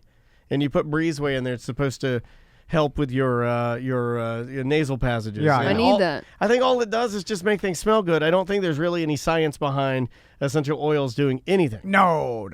But going back to makeup, I assume Maisie wants to put a makeup because she wants the stereotypical like big red lipstick and blush. Oh yeah, like she wants the color, like a Barbie doll. The like clown, like yeah. a clown. Yeah. Like a horror clown. So I feel like if you give her just some skin tone lotion and some skin tone whatever the hell oils and stuff, like that's not the essence of what she wants. She wants the clown makeup because that's what kids want, like you want the bright red and the pinks and the blue blush and eyeshadow, like that's what you know. I don't put on some you got to take her cream. to Bibbidi Boppity Boop boutique. Yeah, she wants to do that, but it's not about even her putting anything on. It's more about the idea of this is makeup and like that's an adult thing. Yeah, like I caught her saying this, and this is where I struggle as a dad who doesn't want to apply the same kind of screwed up body image garbage that we have put on women for decades, She'll say things like, oh, I want to be pretty. I got to put my makeup on so I'll be pretty. And I'm like, no, you are pretty right now. Yeah. You know what I mean? Like, I don't want to feed into that. Here it's all jokes and we make jokey poos and we joke around. I pinched her belly there. I'm like, you getting a little fat? Yeah, I saw you do that. I saw you do that. No. And then he started drawing on her. Then he made her strip down nude and start drawing on her with a grease pencil. My it's God, very sir. odd. The old Howard Stern bit. It's fine. I'm just pointing out I'm flaws. sure she's in better shape than you, Tom. No, they're actually Tom's in she's pretty damn muscular. good shape. Yeah, she is pretty muscular. But yeah, I don't want to feed into that. So it's more about the idea of the makeup. It's less about the actual makeup, if that makes sense. Yeah. Although, is it as much, because that used to be, I have no idea about girls, obviously, or raising them, or what the what society says about them. I know it's bad, but that's all I know. What is there still a social faux pas to wearing makeup associated with the stereotype is like, oh, you get a bunch of horror makeup on, or if you wear a lot of makeup that somehow it's kind of an old school mentality. But is that I think it's less than it still was. exists? Yeah, I think it's less than it was. I think people it does still exist, but I don't it does. Yeah, but I think it's less than there. It's more of a mind your own business, and what's becoming increasingly popular, and I think this is where it comes from. For Maisie is these videos of women doing like a makeup tutorial are huge. Right. There's big in the influencer world as any other type of like YouTube video or something like that. So I think she sees, because there are little kids that do this, whether it's for competition dancing or I've talked to Summer about that because it's a there form are of art, right? Yeah, there are things. Oh my God, some of these girls. No way I could do any of that. Well, some of these girls that you see, one of the Peloton instructors, Tunye, she is a makeup artist, and when you see her kind of contour and she can make herself look like a completely different human being. It is art. Yeah. It's phenomenal, but I don't know, man. I just think she's too young. I just I don't want to get into that yet. Not yet. It seems with the makeup game for women, it's a double-edged sword in this aspect. You can make yourself look flawless, and I guess you're emulating what you see on TV or what a news anchor. I mean, you see a woman news anchor. She's got a lot of makeup on because of HD. Yeah. So you see that, and so you're emulating that. So then that's what we deem as beautiful in society, and whatever you want to mention about if that's right or wrong. But when the makeup's off, it's almost like you're taking a disguise off, and then you're like, "Whoa!" You know, because blow now your headphones off. Because now you have a contrast. Yeah, there is a major. You can see in some ways there are major differences. Like if I airbrushed abs on myself every morning through some sort of special effects makeup, there are things like that. You know, like you could airbrush shadowing to make yourself look like your body is more sculpted than it is. Like you could do that, and then people would be like, "Oh, looking good, Tom." But then when I wash it off, you're like, "Oh, you're actually, you know, it's all a facade." So how do you balance that? I think in a lot of ways, for a lot of girls that kind of get into it but aren't like addicted to it, they're more into like the actual makeup, the process, the artistic aspect, like you're saying. But yeah, I think there are people that get addicted to it for all the wrong reasons because maybe they think it does make them look more beautiful. Or there it hides. That quote Maisie said is pretty dangerous quote because there are girls that think that they think they're ugly if they're not wearing makeup. I hate that. And she must have picked that up from, just stereotypes on just cartoons, just as easy as that. Because then let's say you meet someone. The most makeup I've ever worn in my entire life was at my wedding. Yeah. I feel like that's accurate. A lot of that's the case for a lot of women. And I had to have someone else do it because I don't know how to apply makeup. Right. But if you like meet someone and you have all this makeup on and you kind of look like a different person than your actual plain face, you know, if it's exaggerated, like to the point where you have basically your entire face is covered in some sort of foundation and smooth everything out.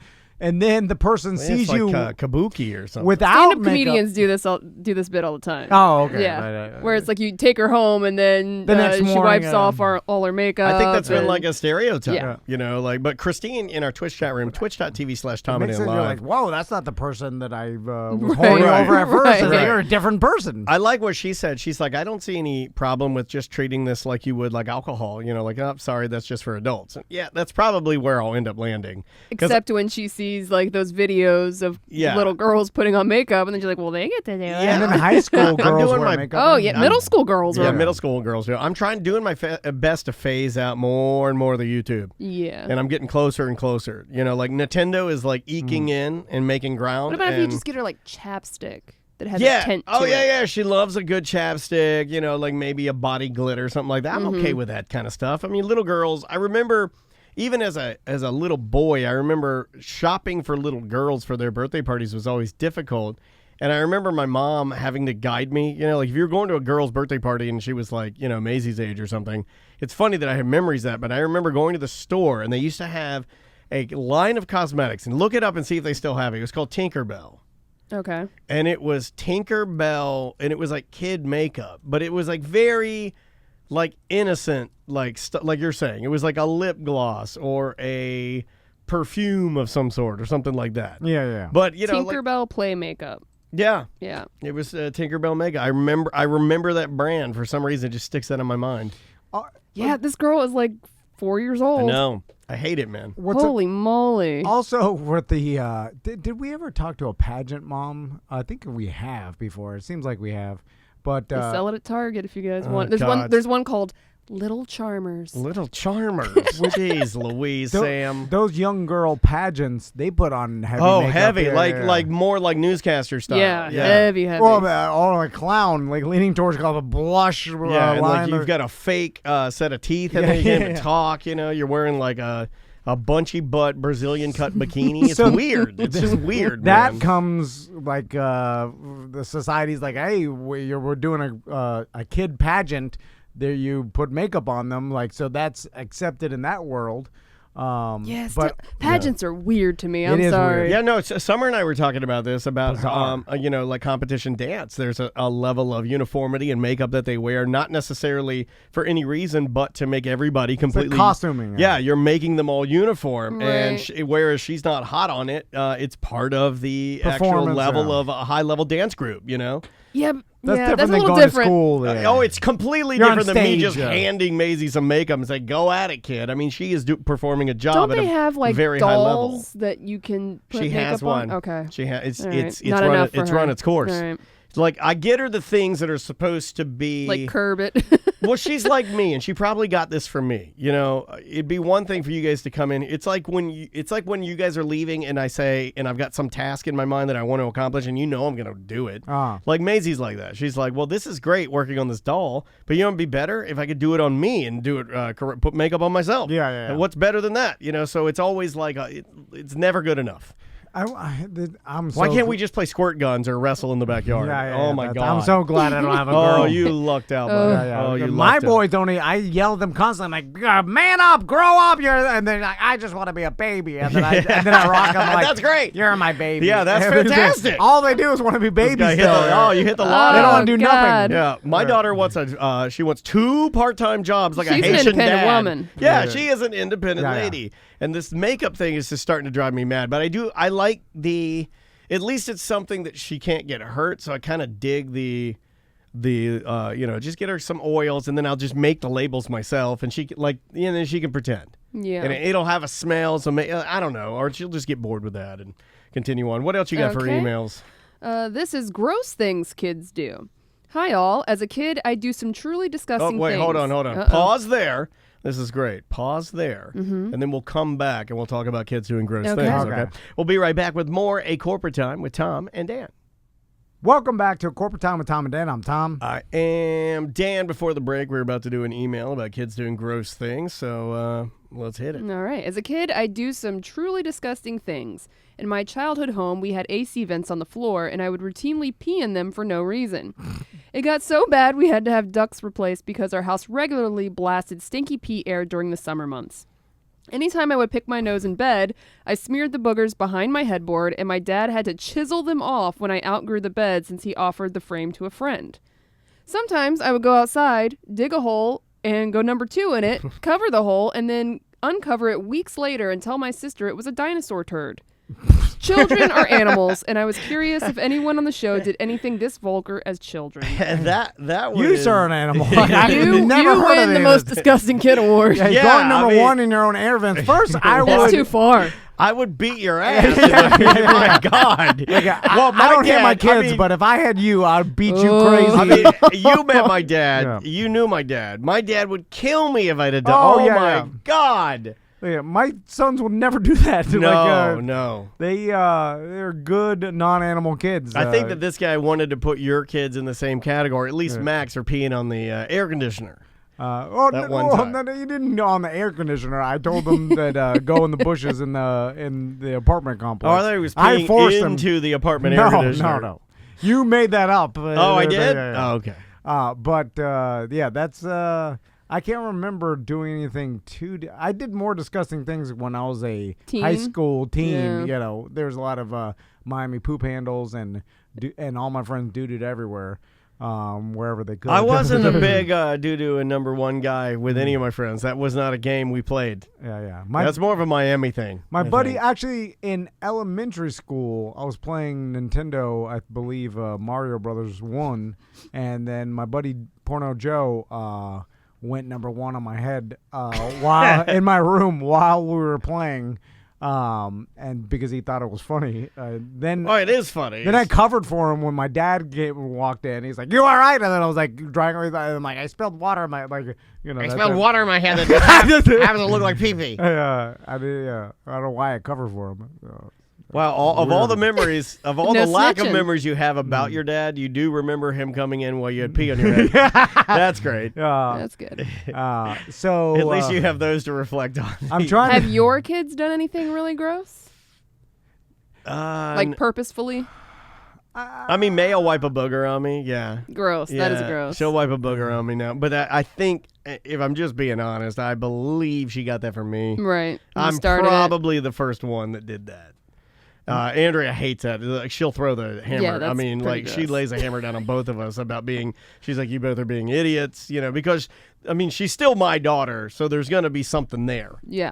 There is a like-minded, we like farts, we like boogers. Yeah. I feel like Tommy's too clean.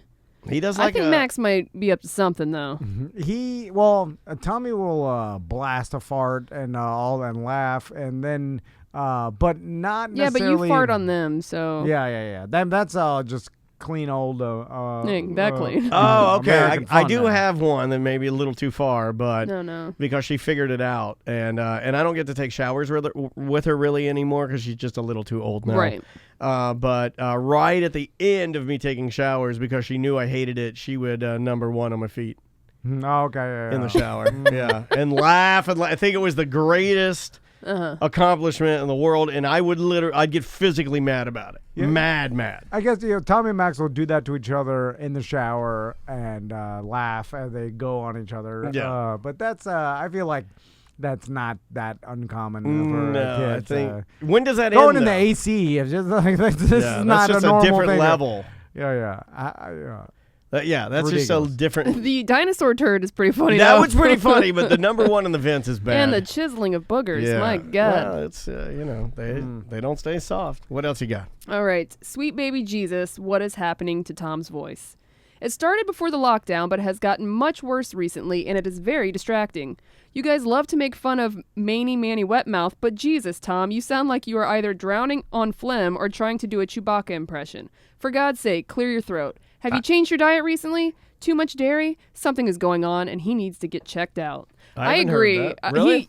It's like he has dry mouth because he's always drinking bubbly or Mountain Dew, but then it's like a lot. Why are you And getting you spit. You spit Too quite a much bit. caffeine. Why are you or getting the something. Manny? I don't know. I think it's maybe I'm drinking too much caffeine and. How much caffeine are you having a day? And then you'll talk a mile a minute, and then Much you as go the to get a president. breath. You go to catch your breath, and you're like, you know what I'm saying? Yeah. I guess I don't know. I noticed it. Okay, Yeah. no, it's good. I'm glad you. I Yeah, don't yeah. really notice it. I too have a bunch of caffeine. I usually start the day with Mountain Dew Zero, and then I have another one. So I have 2 Mountain Dew Zeros. I get here. Right, 20 ounces. Yeah, 20 ounces. Then I have 4 cans of Diet Mountain Dew. Yeah. Then I have 2 cans of bubbly. Then I have 2 more 20-ounce Mountain Dews. Yeah, then yeah. 4 more cans of Mountain Dew. yeah. And then 4 more cans. Yeah. After that. So it's it's a solid between 18 and 36 cans of Diet Mountain Dew. I'll be more cognizant about not drinking so much right before the show. It's or almost whatever to the the- hell Just I'm go, doing. maybe go pure water. I know. I just Well, need no, some just regular keep water. a little spray bottle near your desk, and then when you feel it, just Oh, maybe you should get the stuff Banaka. that singers use when their voice is going hoarse. Singer Saving Grace. Yeah. Yeah, Daniel's got that on his. Yeah, it doesn't do anything. It just No? tastes terrible. Yeah, I don't think it really does anything too. It's like homeopathic, which is fake.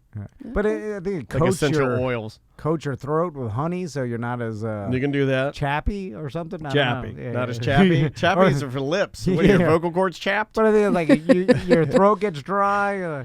I recently I gotta go pick it up from the Publix, but I told my doctor when I was getting my Adderall, I was like, I think I got acid reflux because my back of my throat is constantly like. Yeah, dude. How much Matoux? You haven't had Matux lately. I know I had to stop it. He had But to you lay do eat a off lot of of it. spicy stuff. Yeah. I had to lay off the. I haven't had Matux in months because it was killing me. It was. And I think it was giving me so bad acid reflux that I had like some permanent irritation in the back of my throat. Like when I eat spicy stuff, it burns my lips and the back of my throat. Yeah, that's acid reflux. Which tells me that there's some sort of rawness That might back be there. cancer. You got to protect yeah, that yeah. throat, man. That sounds like cancer to me. Yeah. Oh, I'd eventually get there, but I got 20 years of ruining it. Let's So you talk. got pepper lips and pepper throat. Yeah, let's talk about something that's been happening to you and I. What is that thing where the bubbles hurt so bad and you scream at the top of your lungs? It's terrible. Oh, that's It's a carbonation bubble caught. Yeah, but that shouldn't hurt that bad. That's a design flaw. That's like it feels like you're dying. Yeah, it does hurt way too much. If you swallow a soda or a carbonated beverage like incorrectly, you'll get a release of tiny bubbles that has to work its way through your chest cavity, and it feels like you're turning into Spider-Man's Venom. You're like, like I don't know about you, but I had to lay down on the floor, and tears are coming out of my eyes. Yeah. And how do you swallow wrong? It's like I've been swallowing a lot my whole life. I should be pretty good at it. How do I get it wrong every once in a while where it hurts that much? Rich in our should Twitch not chat hurt that room, much. he says it's a type of hernia. And then Squiggly Wardrine. Type of hernia? What They do you mean? said papillomia polyps on your larynx. No, we're talking You about don't have HPV on your throat. we're talking about every once in a while when you're drinking a carbonated soda. Yes. Right. You swallow it. It's almost like a half swallow or a quick swallow. It goes down the wrong pipe or something. Yeah, but How many pipes do we got in there? There's only one pipe that goes to your stomach. Yeah, and we then always say one wrong to your pipe. lungs. If Right. it went to your lungs, you'd have a real bad problem. You got windpipe and swallowing pipe. Again, a so guy's throw got down to the- stop with the dual pipes. I Yeah. mean, girls have dual pipes.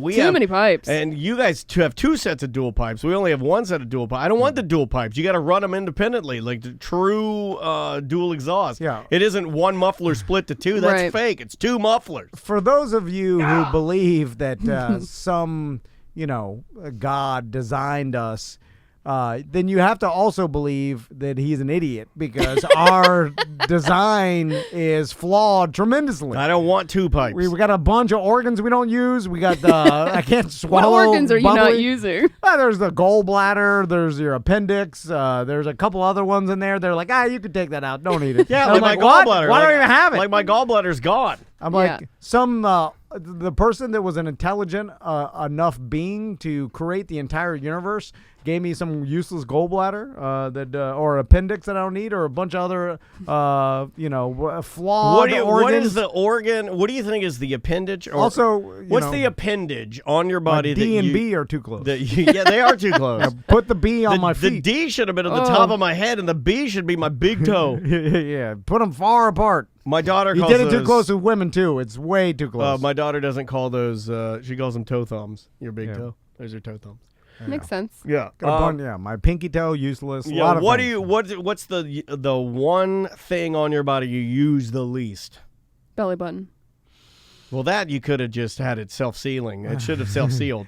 I hate the fact that I have a hole down there. I know. One thing that you Too many holes. Well, there's a lot of useless toes I have. Like all the middle ones seems like my pinky toe. I You just, just have a Yeah, foot I just with a- I just want like devil horns. I just want Well, I'm pinky saying, and big. the real middle one. You got a hang loose foot. look at this toe. This middle. I mean, toe you right might here. as well chop them Yeah. off. They are bad. Well, This they're toe dirty. has never done nothing for me. Like it Oh, mine completely. doesn't even touch the ground, homie. Yeah, well, that's your. right. No, your that's proving second your one. theory. I'm Yeah. just telling you right now that the middle toes don't do anything because mine doesn't touch the ground. It does nothing. Yeah. You don't need it. Somebody in our butt Twitch hair, chat room that's said a stupid. tailbone. Well, butt hair, I feel like is just growing Yeah. on there. You know what would have been a better design? I don't need the crack. Make it all the way smooth around and put the hole on One the little hole? outside. Put the hole on the outside. Like, you know what it should have been shaped like back there? I have to tread lightly. Should have been shaped like a pool float. It pops out. Stuff comes out, then you can push it all the way retract back it. in and put a plug in it. Oh, like a dog, except for the Dogs plug. have that. Yeah, dogs. Well, that basically it folds back in on Yeah, itself. yeah, It's yeah. like skin origami. Yeah. It's amazing. Then, What is that? I don't need the crack. The crack is useless. Harder to clean, more stuff down there. No, make it smooth so I can just wipe it down.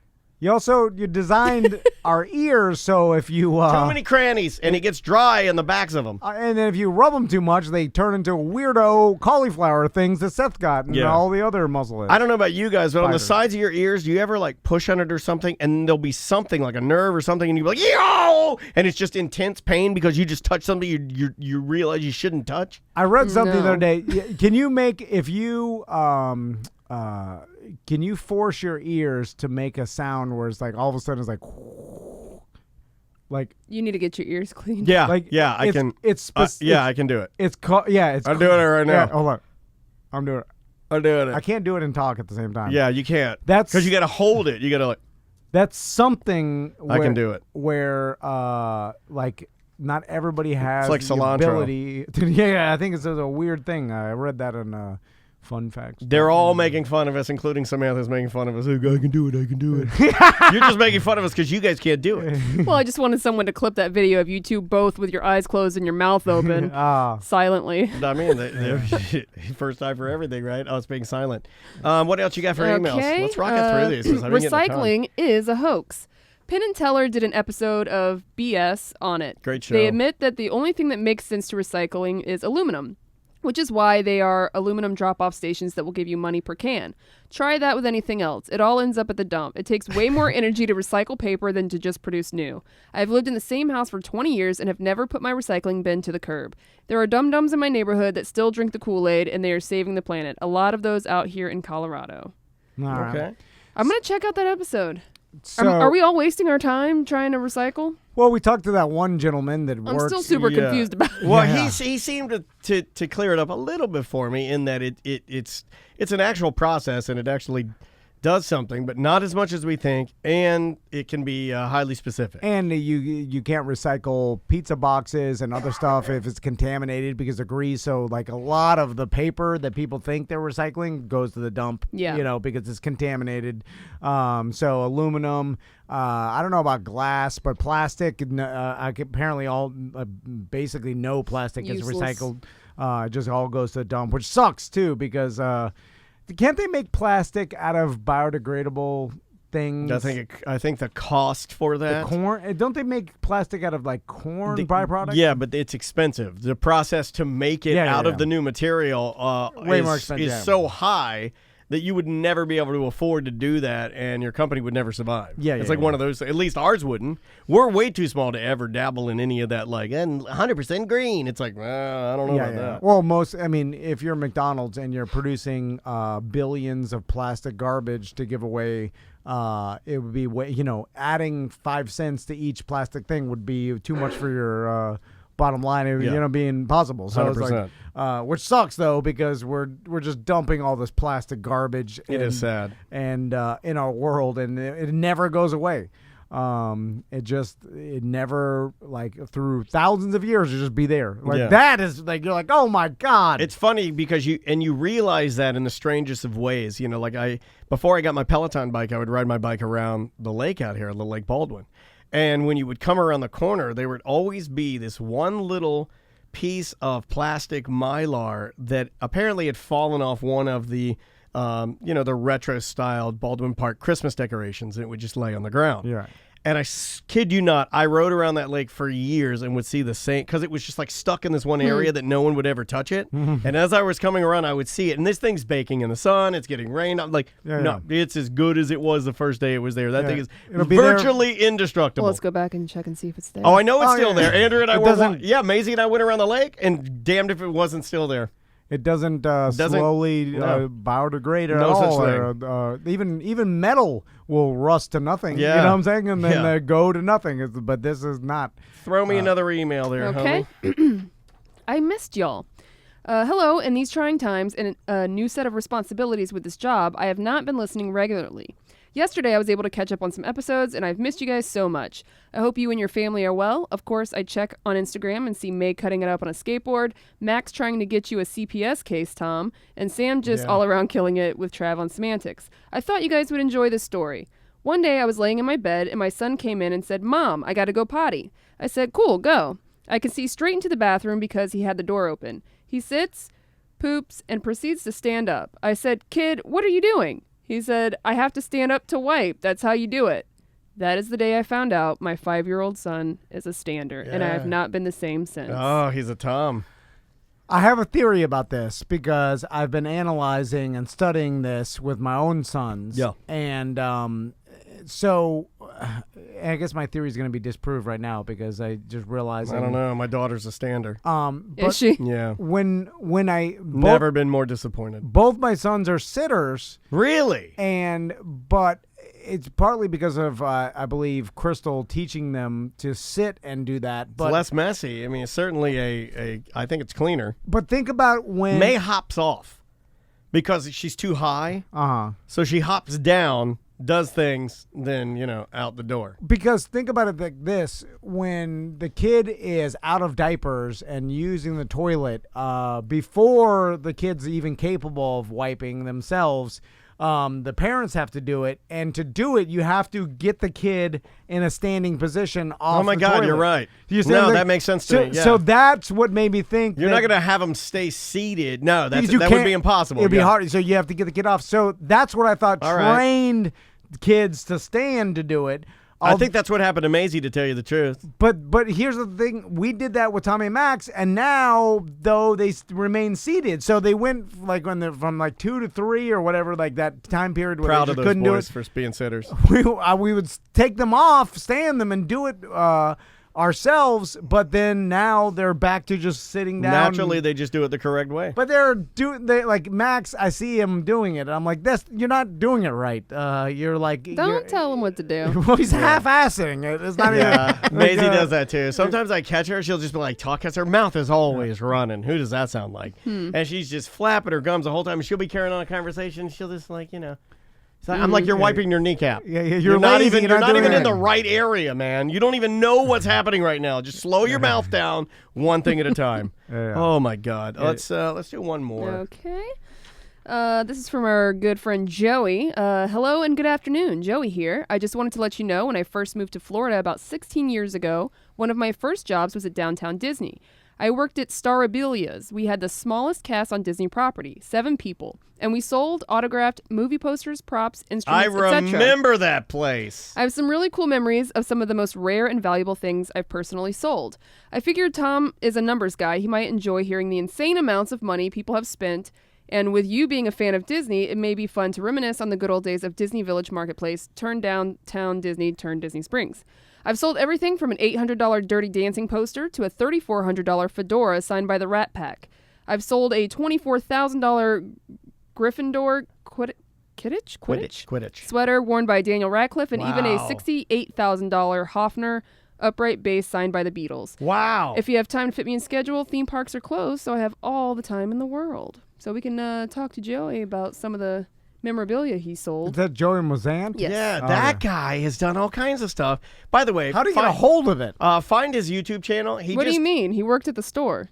So, like, he got a hold of the Daniel Disney. Radcliffe sweater? They used to get. Do you remember that store? Yeah, No. because you worked there. It was awesome. You would walk by it and you could go inside of it. I don't think it's still there anymore. I mean, obviously No. since Disney Springs kind of took over. But it was this tiny little store kind of on the end. You'd pass like the magnet store, the cookie store, the taffy store, and then there'd be like memorabilia. And you'd go in there and they'd have crazy stuff. Like they'd have a picture of Sylvester Stallone and Muhammad Ali together, and then a glove from each, one from Rocky and one from actually Muhammad Ali, and they're touching, signed by both of them. Like, we're just really big celebrity type stuff. So it doesn't surprise me that he had some good Harry Potter stuff. Well, is Joey saying that he actually personally sold it, or that it was for sale in the... As he worked there. Right. He worked there okay. and sold it. He worked yeah. at the store. So they were selling one-off items like that? It's funny. People in our chat room were like, I used to love that place. Yeah, I loved it I too. remember that place. Man, it was great. It was a fun walkthrough because they always had stuff. And they always had like a rotation of stuff, but it fell into the category of something I know you're obsessed with. And it's like the store that's been there that has amazingly expensive memorabilia. And you're like, how does this stay open? Yeah. Who's buying this? Because I've walked through there and never seen anyone even purchase one thing. It was like that store at the Fashion Square Mall when we were walking around. They had like a giant sarcophagus. There you go. You got it. Egyptian, and then like Egyptian. You know, there's a black Egyptian dogs. Oh, wait a minute. That was the Black History. Yeah. The private collection of the guy that had black art history. Yeah, and that was amazing. These sculptures or whatever. Like this sculpture is $18,000. Yeah. And you're like, who's buying Yeah. this? Like, Yeah, remember Crazy. we walked through that place, and the price tag on some of the stuff, it was like a chair made out of like beautiful hides of the Sahara, and then you check the tag, it's like $28,000, and it's like for one chair. Yeah. Like, who's going to Fashion Square Mall, walking into this store? Nobody and they're that shops at Fashion Square can afford that. We were the Bizarre. only people in there. We were like, it was like a traditional African art exhibit that you could purchase items from, and we were the only people in there. Yeah. You know, 3 podcasting whitos in there looking at the stuff that we couldn't afford if we wanted to. I'd have to liquidate my entire house. But I guess if you sell one item every It couple of covers months, it, it right? covers everything, maybe? I guess. I don't know how it works. Yeah, even I would like see next door to it was like the magnet store. Okay, I would see people going in and out buying really kitschy, weird magnets. Disney magnets, of course. There's always going to be people that want Disney pins, magnets, the little tchotchkes. But the next door is the big, this place that Joey worked at where they're selling like a $24,000 Rat Pack fedora. I'm like, who's on vacation sees it and is like, I got to have it? Maybe some rich person with their family Collectors, that's man. like insanely rich that doesn't matter. I don't know. I mean, it's there for a reason. Or is it still there? No. No. I think it's gone because they remodeled. Oh, Disney Springs open. It's open now. But the Parts of it, the new rules are insano. It's kind of like going to the dentist. Get your mask, take your temperature.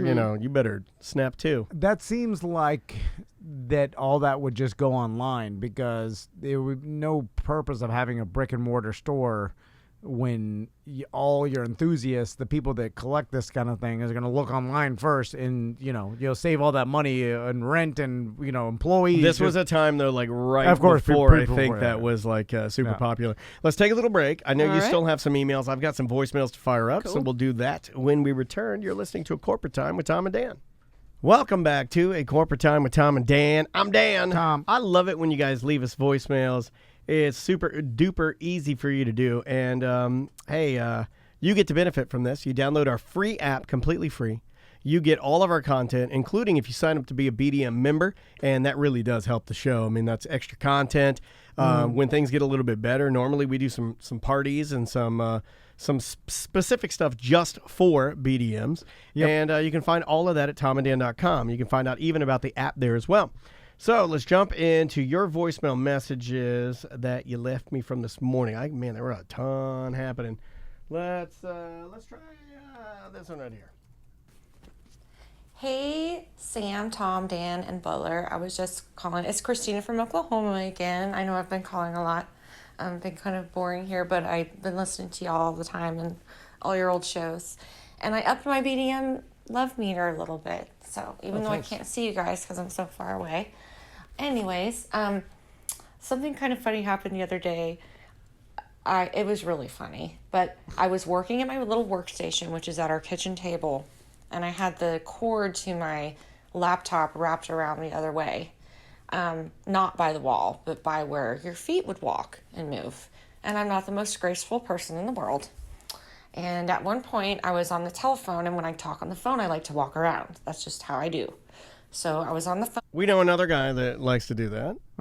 In fact, when we switched to fish cam, since there are no fish in there yet because we're still getting acclimated, most people call it pace cam because you can see you on the phone with a client, and I can just sit in here and watch you. I do it too. I love pacing while I'm on the phone. And if you and I are having a business meeting on the phone, I know you're in your kitchen and living room pacing back and forth, and I'm doing the same thing in mine. What is that? It is weird, dude. Because Look it up. I either have to pace or I have to be writing, drawing or writing. I have to be doing something else. My dad used to draw. And Yeah, he would I will draw draw these too. grandiose mazes. He would do Oh my God. like a maze. Or remember that thing you would draw that looks like an S that you would Yes. draw in school? My dad would draw that. Mm-hmm. He would draw characters of like Ziggy and Garfield and all this because he was a damn good artist. My dad. I didn't get any of that for some reason. But he would either pace or doodle. And you're a pacer, right? I'm a pacer. I do both. Andrea can sit still. No, it's seriously. Right. I'd love to know. You're right. It is something. My wife can sit completely still. Is on that the ADD phone, in us? and she can look ahead, almost like the legend of Tom's Pop Pop. She can stare straight ahead and just concentrate on the phone call, nothing more. I think my brain is like one of those automatic watches that you have to keep moving for it to wind itself. Yeah, I have to keep moving. An Because automatic, if I sit down for too long, I'm quartz. Dead. my brain's like, Yeah, I'm Can't quartz. think My anymore. battery just dies, and then you got to use a quarter to unlock it and then put a tiny battery inside. Let's see what else she says here. With the law enforcement officer that I work with, and as I stood up to talk to him, I completely tripped over the cord from my laptop, landed flat on my feet on the kitchen tile floor, hard as F, like hard as you can land. My husband happened to be in there getting a drink of water or something, and he starts screaming, "Get off the phone! Are you okay? Get off the phone!" But mostly what he was saying was, "Get off the phone! Get off the phone!" And the law enforcement officer that I was speaking to, who I've worked with, but I don't know well at all, he was kind of like, laughing a little bit. He's like, okay, I'll talk to you later. I think they think my husband is beating my ass now. Like, it's really weird. Anyway. Well, I hope he would offer help if he thought that. I do. He's a cop. He's like, I'm not used to this sort of stuff. sounds like there's some beating going on. I'll let you go. Yeah, well, I'll do what I always do and blind eye on. That's he's handling his business.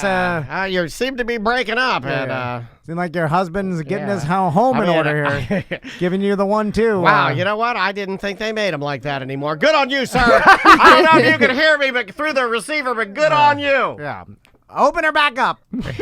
Remember, the width, no wider than your thumb. Yeah, that's The the rule. Egyptians said that.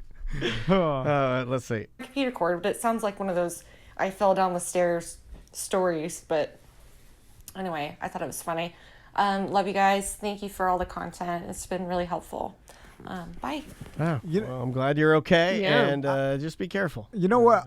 Adult humans forget how to fall down Yes. effectively, and it's Oh, buddy, I have the wrist to show for it. and so It was like when you were playing Can Jam. you spend the beginning of your whole life falling a lot, like in the grass, running. Like you fall a lot. Your boys can do the thing You get they used can to do, it. and I hate it, where they can fling their bodies out far and then just land, even on concrete, on their knees. Just land, gang, like right on, and it does nothing. If I did that right now, my whole body would. Oh, yeah.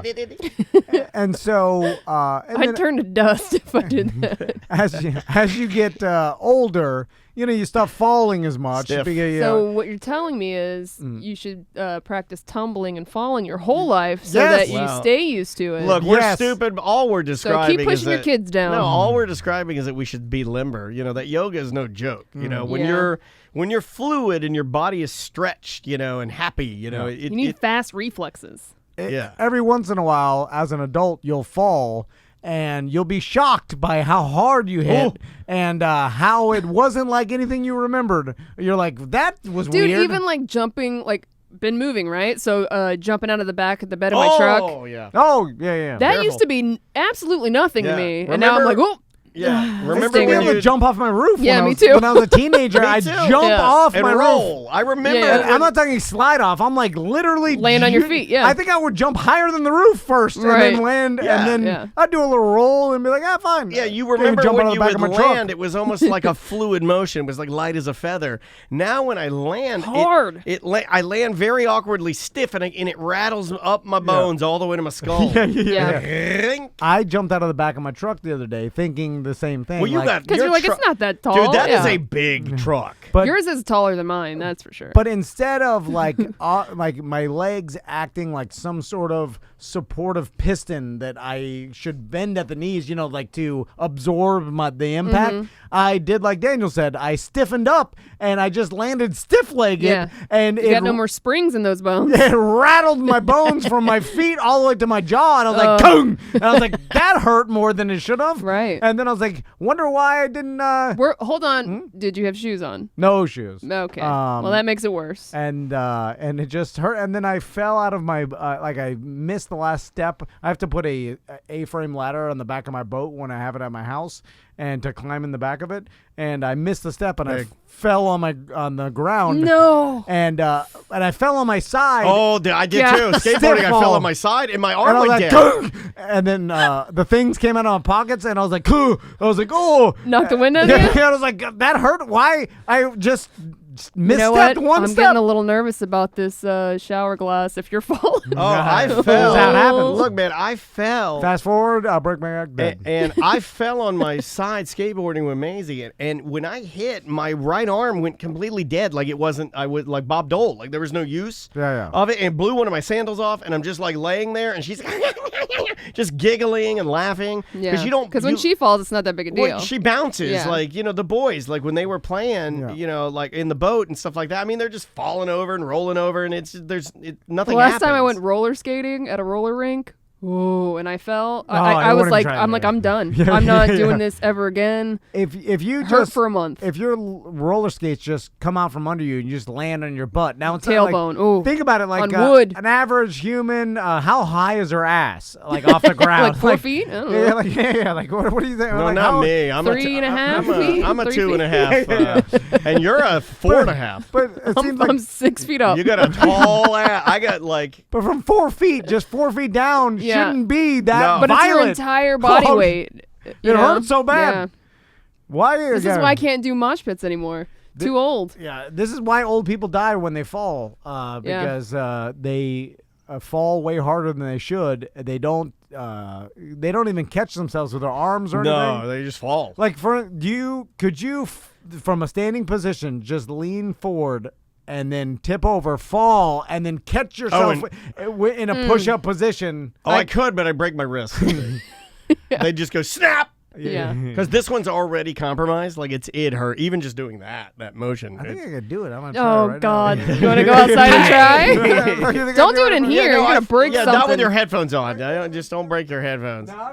Yeah, even doing that, I realized. You got nervous. Well, it's like the time he I said he think- could hold a 6-pack of beer with a fully Bernard you know what I mean. I think my body will instinctively jet my knees out to catch myself. Right. And, Break your knees. Yeah, well, at least hurt them real man. bad. Or I'm like, oh! It's like those guys on America's Got Talent you see that do the fall, but then they turn themselves into a banana and then they just roll. You know, and I'm like, Banana man. you banana man, you got the tricks. I can't even do. Like, how are you doing that? Young man's game. Let's Yeah. try this one. Tom, Dan, Sam, Mr. Buttman.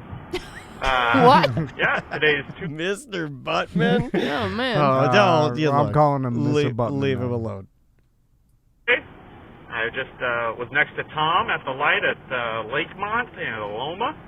He was sipping his smoothie in his Subarus, and the man was zoned in. I was trying to, touch tips at a distance, honked a little bit, and he was zoned in on something. Tom, what were you listening to, bud?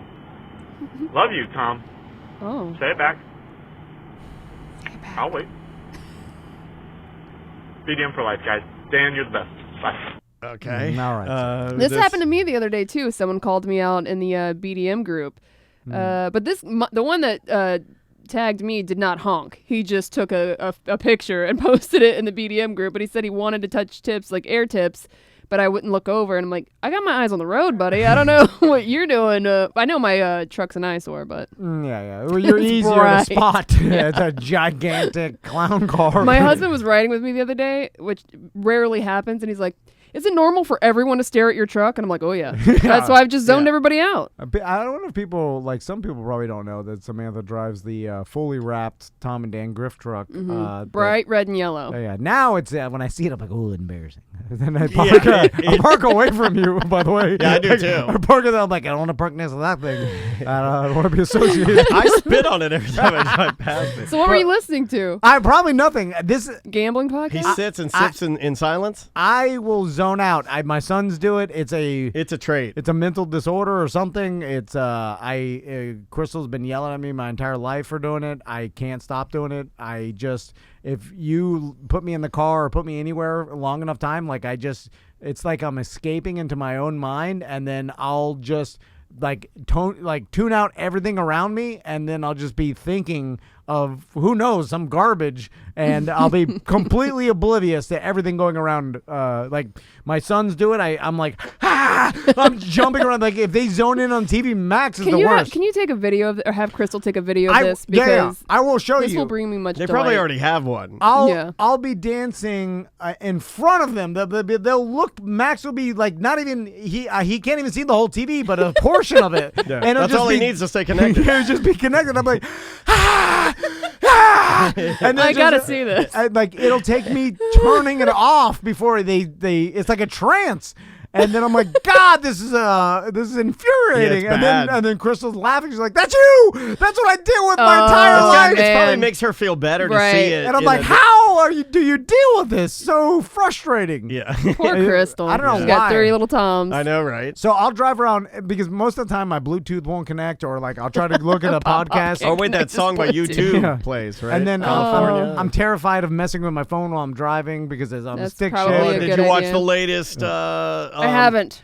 Okay, the latest of the show that Sam and I Was are it watching. Accused or It's called something? Accused, Guilty or Innocent. yeah, They Guilty or do a guy who has been like arrested, and the family is suing him. He supposedly was on his phone checking text messages, head on collision, and killed an old man. Yeah, and, yeah. and then put a kid in. That's how you ruin your life. yeah. And other people's lives. Bad. Yeah. Oh, but it's a really good show. And man, if you really want to stay off your phone, watch that. That'll make you stay off your phone. So anyway, then once I can't get a podcast going, I'm like, mental escape, and then I just start thinking, and then I'll show up here. I'm like, don't even remember how I got here. I was like, I zoned out so much. I like that. Like, it's not good. That is a problem. You like challenges, right? Yes, I do. Try this one. Hey T&D, Shart and Randy here, the one true king of the Shart Week. Just want to take you guys up on this double or nothing offer. If I win 2 years in a row, not only do I get my 2 trophies, but I want to sweeten the pot with old gambling Tom, and I get a free peek at Soapy Butt. Ooh. Yeah, this is the payment that's due for dragging his feet for a whole year. I'm ready to do this, guys. Let it happen. There you go. I like to envision one day Randy showing up at the house, and then Crystal's like, "Who's here?" I'm like, "Oh, I forgot to tell you. One of our listeners, the diarrhea. It stinks in here. It must be diarrhea." Yeah, and they're like, "Oh yeah, like oh yeah." He Diarrhea won, Randy's here. He won Shark Week 2 years in a row by telling another story about and then His prize I bet is with 2 him, Double or nothing. really nice turd trophies and a peek at your. So I'm gonna go ahead and bring him in, and then we're gonna walk to the bathroom, and then I'm gonna let him look at it. No pictures, just I'm gonna stare at it. You got it. All right, we're I'll out. give you 3 Mississippi. I'll see how that goes. I'm sure that'll be totally fine. But I'll take the deal. Oh, he's taking the deal. Took the deal. But he has to win Shark Week, right? Yeah. That's You the have thing. to have another story, Right. and it's hard to beat Wow, that who one. comes to the table for a double or nothing soapy butt bet without having a story chambered, right? That's true. I mean, we know this guy's already If got. it could be fake. We'll sniff it out if it's fake. But Yeah. also, will it be better than last year's? I don't know. Well, it doesn't have to be better than last year. It just has to be better than this right, group. the other, And I don't know. I mean, we've been some years, like the year before this past year, we barely had anything, and then we had a real good. We had a dry spell. I don't know why it happens, but and then we were like, let's stop this. This is ridiculous. I think we're going to have stupid. more than ever because of COVID, because people are drinking more inside. They have nothing to do, and they're pooping their pants like crazy, I feel like. Yeah.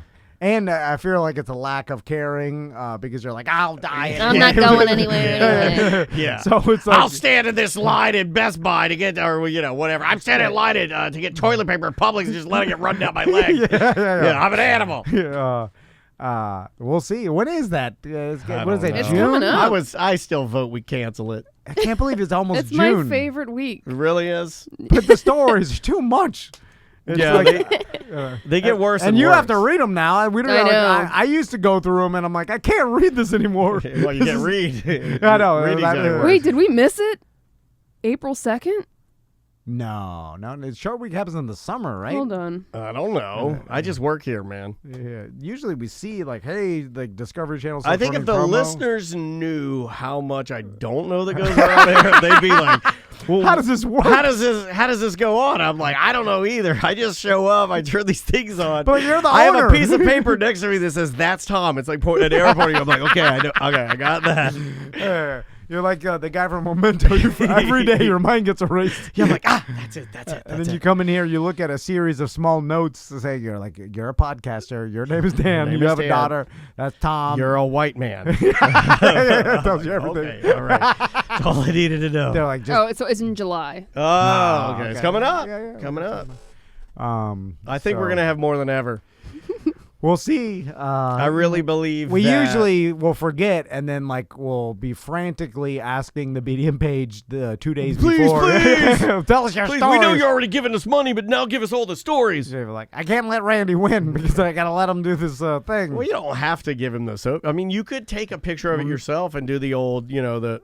Oh yeah. Look at him. Yeah. Or you could go you could throw in some other things too. I mean, we haven't negotiated the bet fully. He hasn't agreed to it. Maybe if he loses, you get a peek at his wife's soapy butt. Oh, okay. All right. Oh yeah. Yeah. In fact, if you want to submit your wife's soapy butt pictures, send them to Tom at tomandan.com. Yeah. Tom will pick the best one, and every week he'll give us soapy butt of the week. I get really excited about that. I feel like if there was some way for us to monetize the Discord page in some aspect, never monetize. I know. I would pay real money to see it go away. You might want to distance yourself. I do want to, but then I'm also fast. I've never seen. We haven't done our weekly Discord normally, check. Yeah, normally I jump in there and I get my daily dose of red, irritated genitals.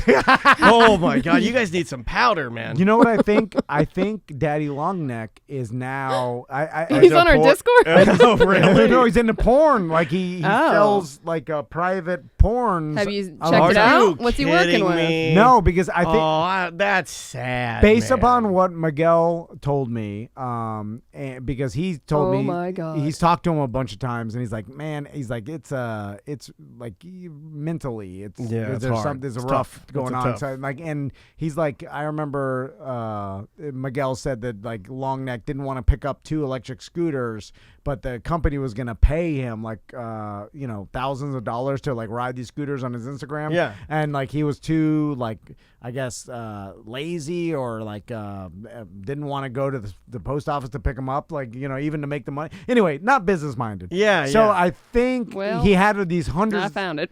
these hundreds of thousands of followers, and now on Instagram he promotes there's a blocked out what looks like he's engaging into some sort of act with another Instagram person, and then it says go to here, my private page, to see the video. So I think he's selling, I think that's how he figured out how to make money. And it's on Pornhub.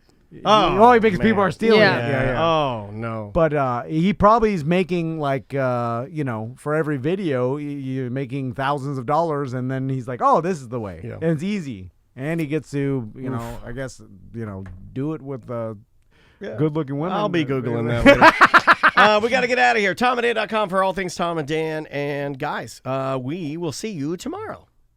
Welcome to A Corporate Time with Tom and Dan. I'm Tom. I am Dan. So we've been doing this little series called Quarantine Cribs. The Samantha came up with the name. It's great. Yeah, super good idea, man. You can watch them all on YouTube. But we have one with Busey, one with Seth Petrozelli. We did one with Bustecker today. We had one with Big Tim. We had to delete it, though, because he pulled out an AR. That was my fault. Good one. Show me your guns. It's a good one, though. I did not know that was a thing. But, hey, just go to YouTube, search Tom and Dan Live. It'll pop right up. And so it dawned on me over the weekend. I was like, man, we got to do this with Matt Moreman and check out his garage because... And you're already... I'm pulling him up now. You're already astonished at how good it looks. Yeah, I know. It's ridiculous. So from Obsessed Garage, we have Matt Moreman on Skype. How you doing, Matt?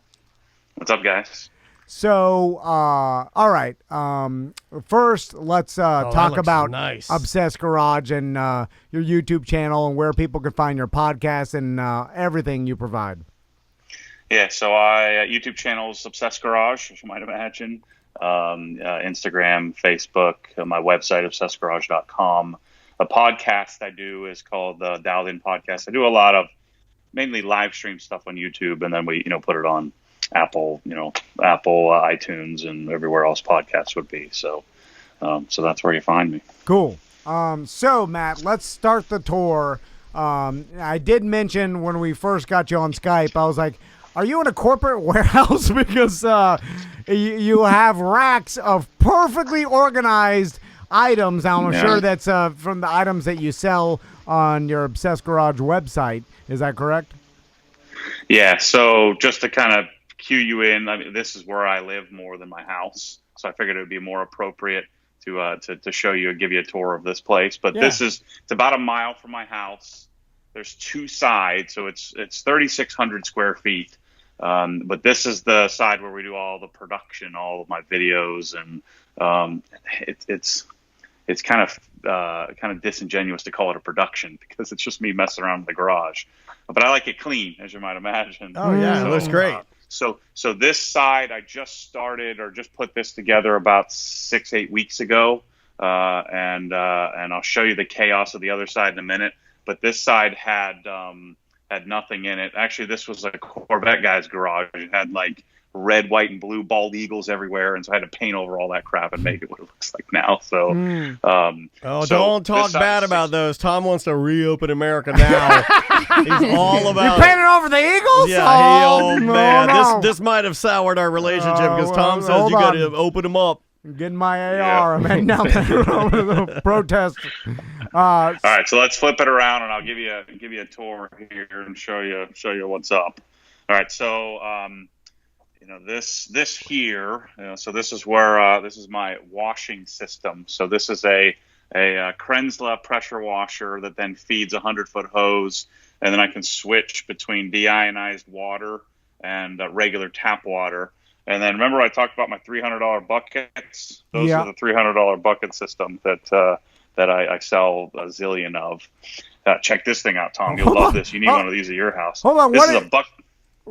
Going back to the $300 buckets, what is this? It looks like a Home Depot bucket with the wheels on it. No, it is not. Get out of here. Do not blaspheme. He's just mad at you for painting over the Eagles. He'll get over it. So what? Hold on. Why are the buckets $300?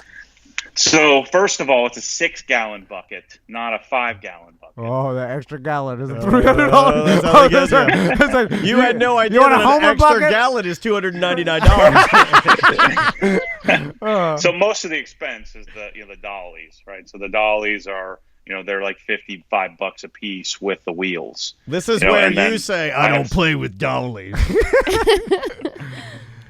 So I have specially made gray casters in 3-inch instead of 2-inch. An extra inch is always better, right? Yeah, everything's a lot beefier, thicker, cooler. Yeah, I see what you're doing, man. Yeah.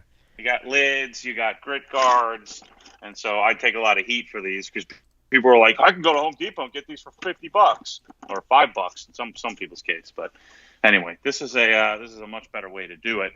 And then notice this bucket filler here. I won't tell you how much that costs. She's a crap brick. But the idea here is that when I want to fill up a bucket, I don't have to get a darn hose out. I just take this little thing, and then it hangs like perfectly from a hose bib that I mount a little bit higher, and so I can fill up my bucket to spec.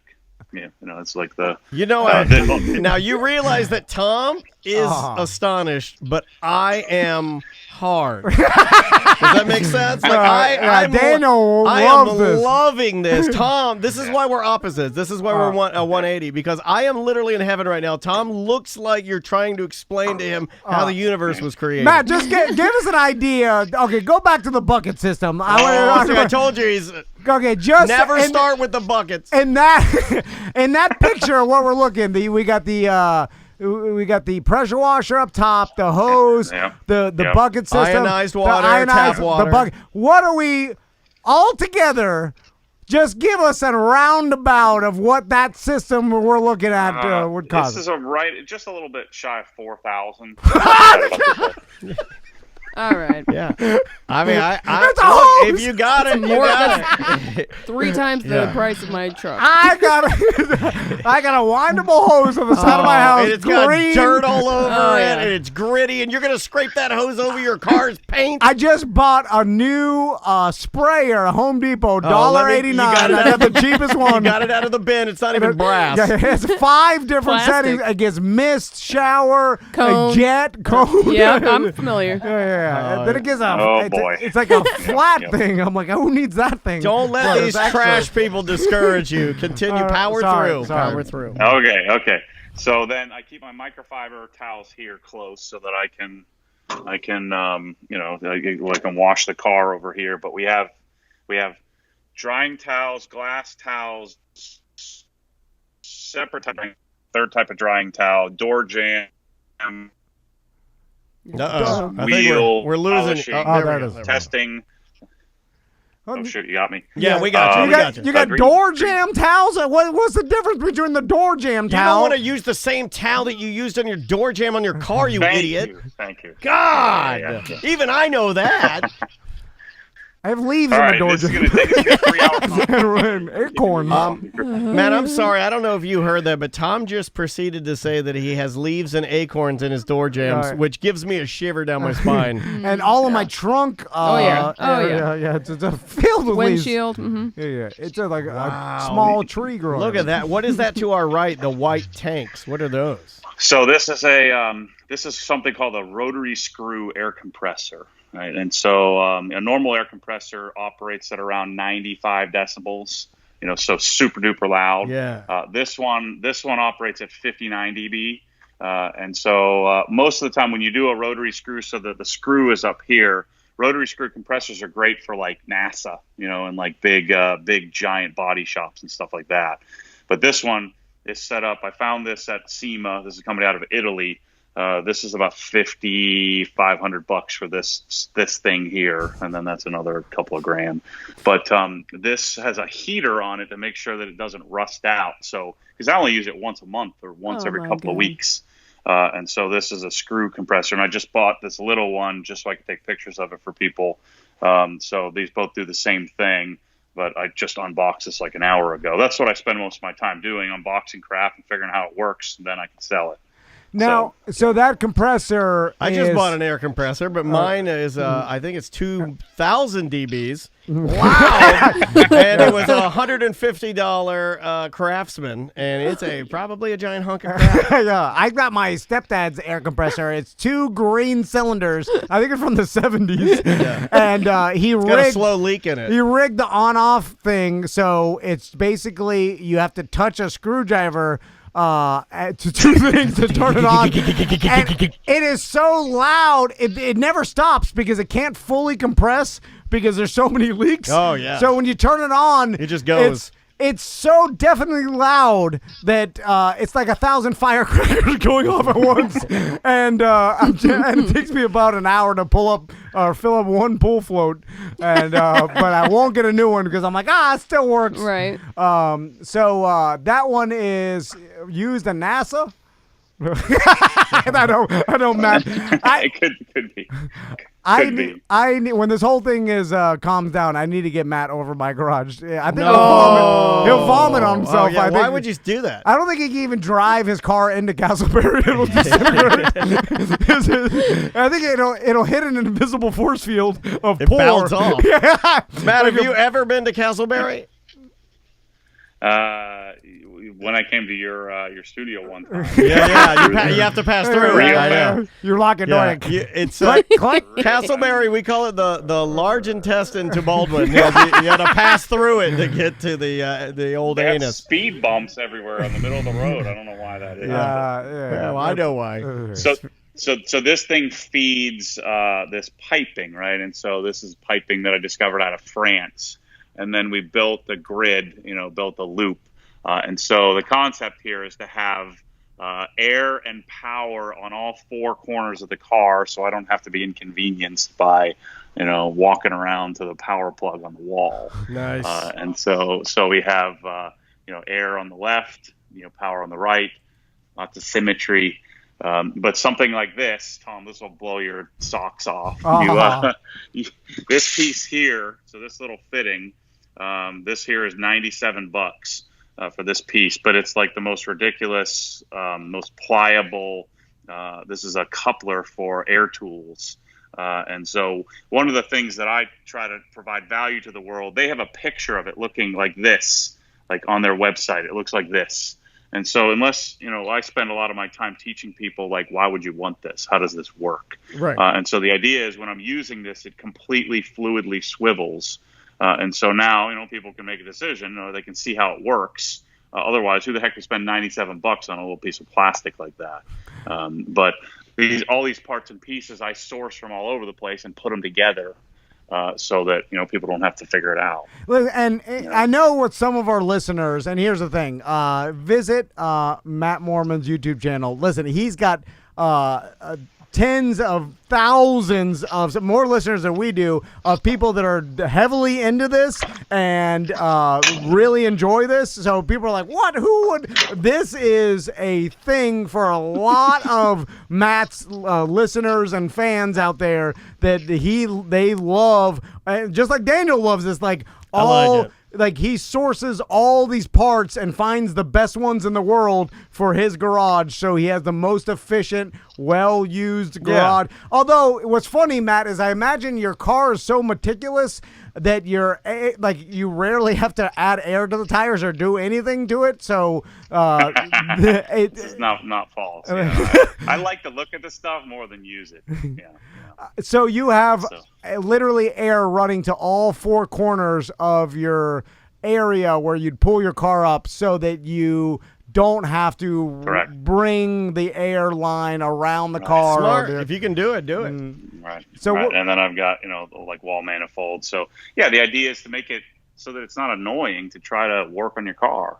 And that's the kind of stuff that I do. So this is a scissor lift.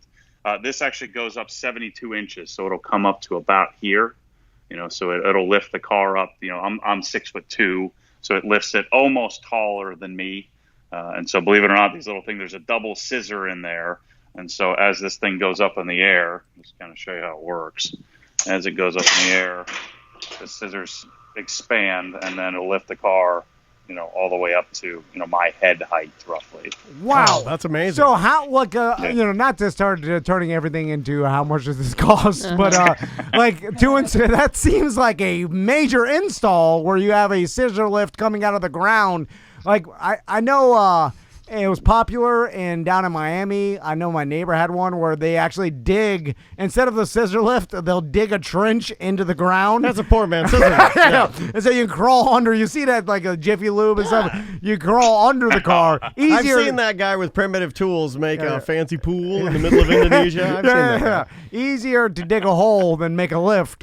So what if someone wants their own scissor lift? I know Daniel's father-in-law's got a nice car lift. He doesn't have a scissor lift. He has just the old school one, the big one. Either a 2-post or a 4-post. Yeah, he has a 2-post. Oh no, that's an amateur hour. It is. I mean, compared to this, this just fits down low and nice and clean. Where you don't have the big poles on the side. So, I get it. Yeah, because I can get all the way around the car and not have to have poles in the way. It's easier to get in and out of. So what's one of those scissor lifts run you? This one, it's not that bad. It was like $3,600 for this one. So you think a lift would cost more, like another $500 for the ramp. So about the same cost as the pressure washer system, but quite a bit less sophisticated. All it is a hydraulic pump. You press the button over here on the side. I ran the hydraulic lines underneath this little metal thing and try to cut it so it fits exactly. And then you can see the little hydraulic lines down here, so pretty simple, but it weighs, each one of these pedestals weighs like 1,200 pounds or something like that, so it's pretty heavy, and then you just bolt it to the concrete.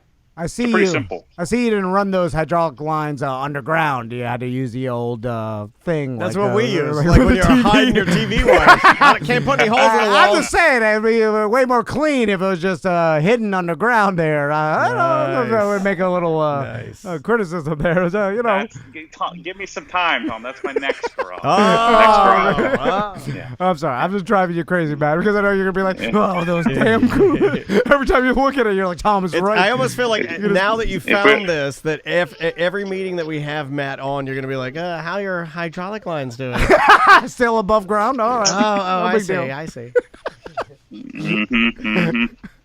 So this cabinet's here. This is from a company called Sonic out of the Netherlands. But what's so cool about these are this. Oh, wow. Pretty much the freaking coolest thing on the planet. Yeah, the way that they fit in there is ridiculous, man. Yeah, so everything's labeled. Oh my God! The screwdriver size. Size. For our non-visual audience, we're looking at two tool drawers that are the most organized. Every tool fits in its own individual carrying. See, I love that. Yeah. Like, because you don't lose anything, and if you go back and look at it, you've got every socket. I know. Oh my God! I had to buy a new one because I got them all rattling You around. even have 10 millimeter. No one has 10 millimeter. That's the first one to lose. Oh, 10's my favorite. I've got a dozen 12s, no 10s. And don't even get me started on 11. Like that, Tom, do you have a drawer where you keep like extra, like common 3/8 sizes and stuff, so that I have it if I needed it to? I've got washers, a big Folgers coffee can, just with a bunch of rusty nails and bolts in there. I just had to clean mine up and reorganize mine. I knew that you were going to be on the show, so I last weekend I went through it. I just zhuzhed mine up a little bit because I was afraid somebody would ask, because I knew I was going to see your tools and they're going to be like perfect in their little foam beds. Every one of my tools has rust on it, to the point where if I do have a tool with no rust, I'm like, oh God, this one's thrown off the the aesthetics of the rust. Because of the whole rust. I have about 22 drawers or so of this kind of stuff. And then I found this other company called Tool Grid, which allows me, it's like a little grid system. And allows you to do it modularly, because these other drawers, like, you buy it like this and they CNC cut it, send it to you. Yeah. So if I lost the tool, so Tom, you'd be screwed. If you lost the tool, then you just have a hole. And so this kind of got started when in the airline mechanics area, because they can't have a tool missing, so they have to categorize everything and make sure it's all put away. But this system is out of Canada that I brought into the U.S., and so we sell a lot of this stuff just to teach people how to organize their drawers. Wow, so nothing's sliding around. Again, you can see it's all the of most this organized at, thing I've ever seen. Twitch.tv/Tom and Dan Live, or search YouTube Tom and Dan Live. So Matt, with the extreme organization of the tools, again, with the brand new Porsches and the your real nice cars that you own, seemingly not wrenching on them that often, because I like Well, with a new Porsche engine is yeah, but he's perfect, making right? modifications. I mean, look at this here. So this is for. I bought my Daniel. Remember the Electron Blue Civic Si? Yes. 99 2000. Yeah, absolutely. Well, I just bought the best on the planet. And so now I'm modifying like all the suspension parts. I didn't know which wheels I want, so I bought 5 sets of wheels to try to figure out which ones fit. There you go. That's what you do. So I'll be putting those in the car. Yeah, and so I do wrench quite a bit, Tom. It's just I'm wrenching on really fancy, nice stuff. Shade thrown back at you, plant man. Yeah, you're putting brand new things on your car. Yeah, Tom's outside with dirty Q-tips, and he's putting a little bit of watermelon pollen in each one of his flowers. That is just dumb. You'll like this, Daniel. So because we edit a lot and do a lot of video stuff, so I've kind of wire tied and set up all of my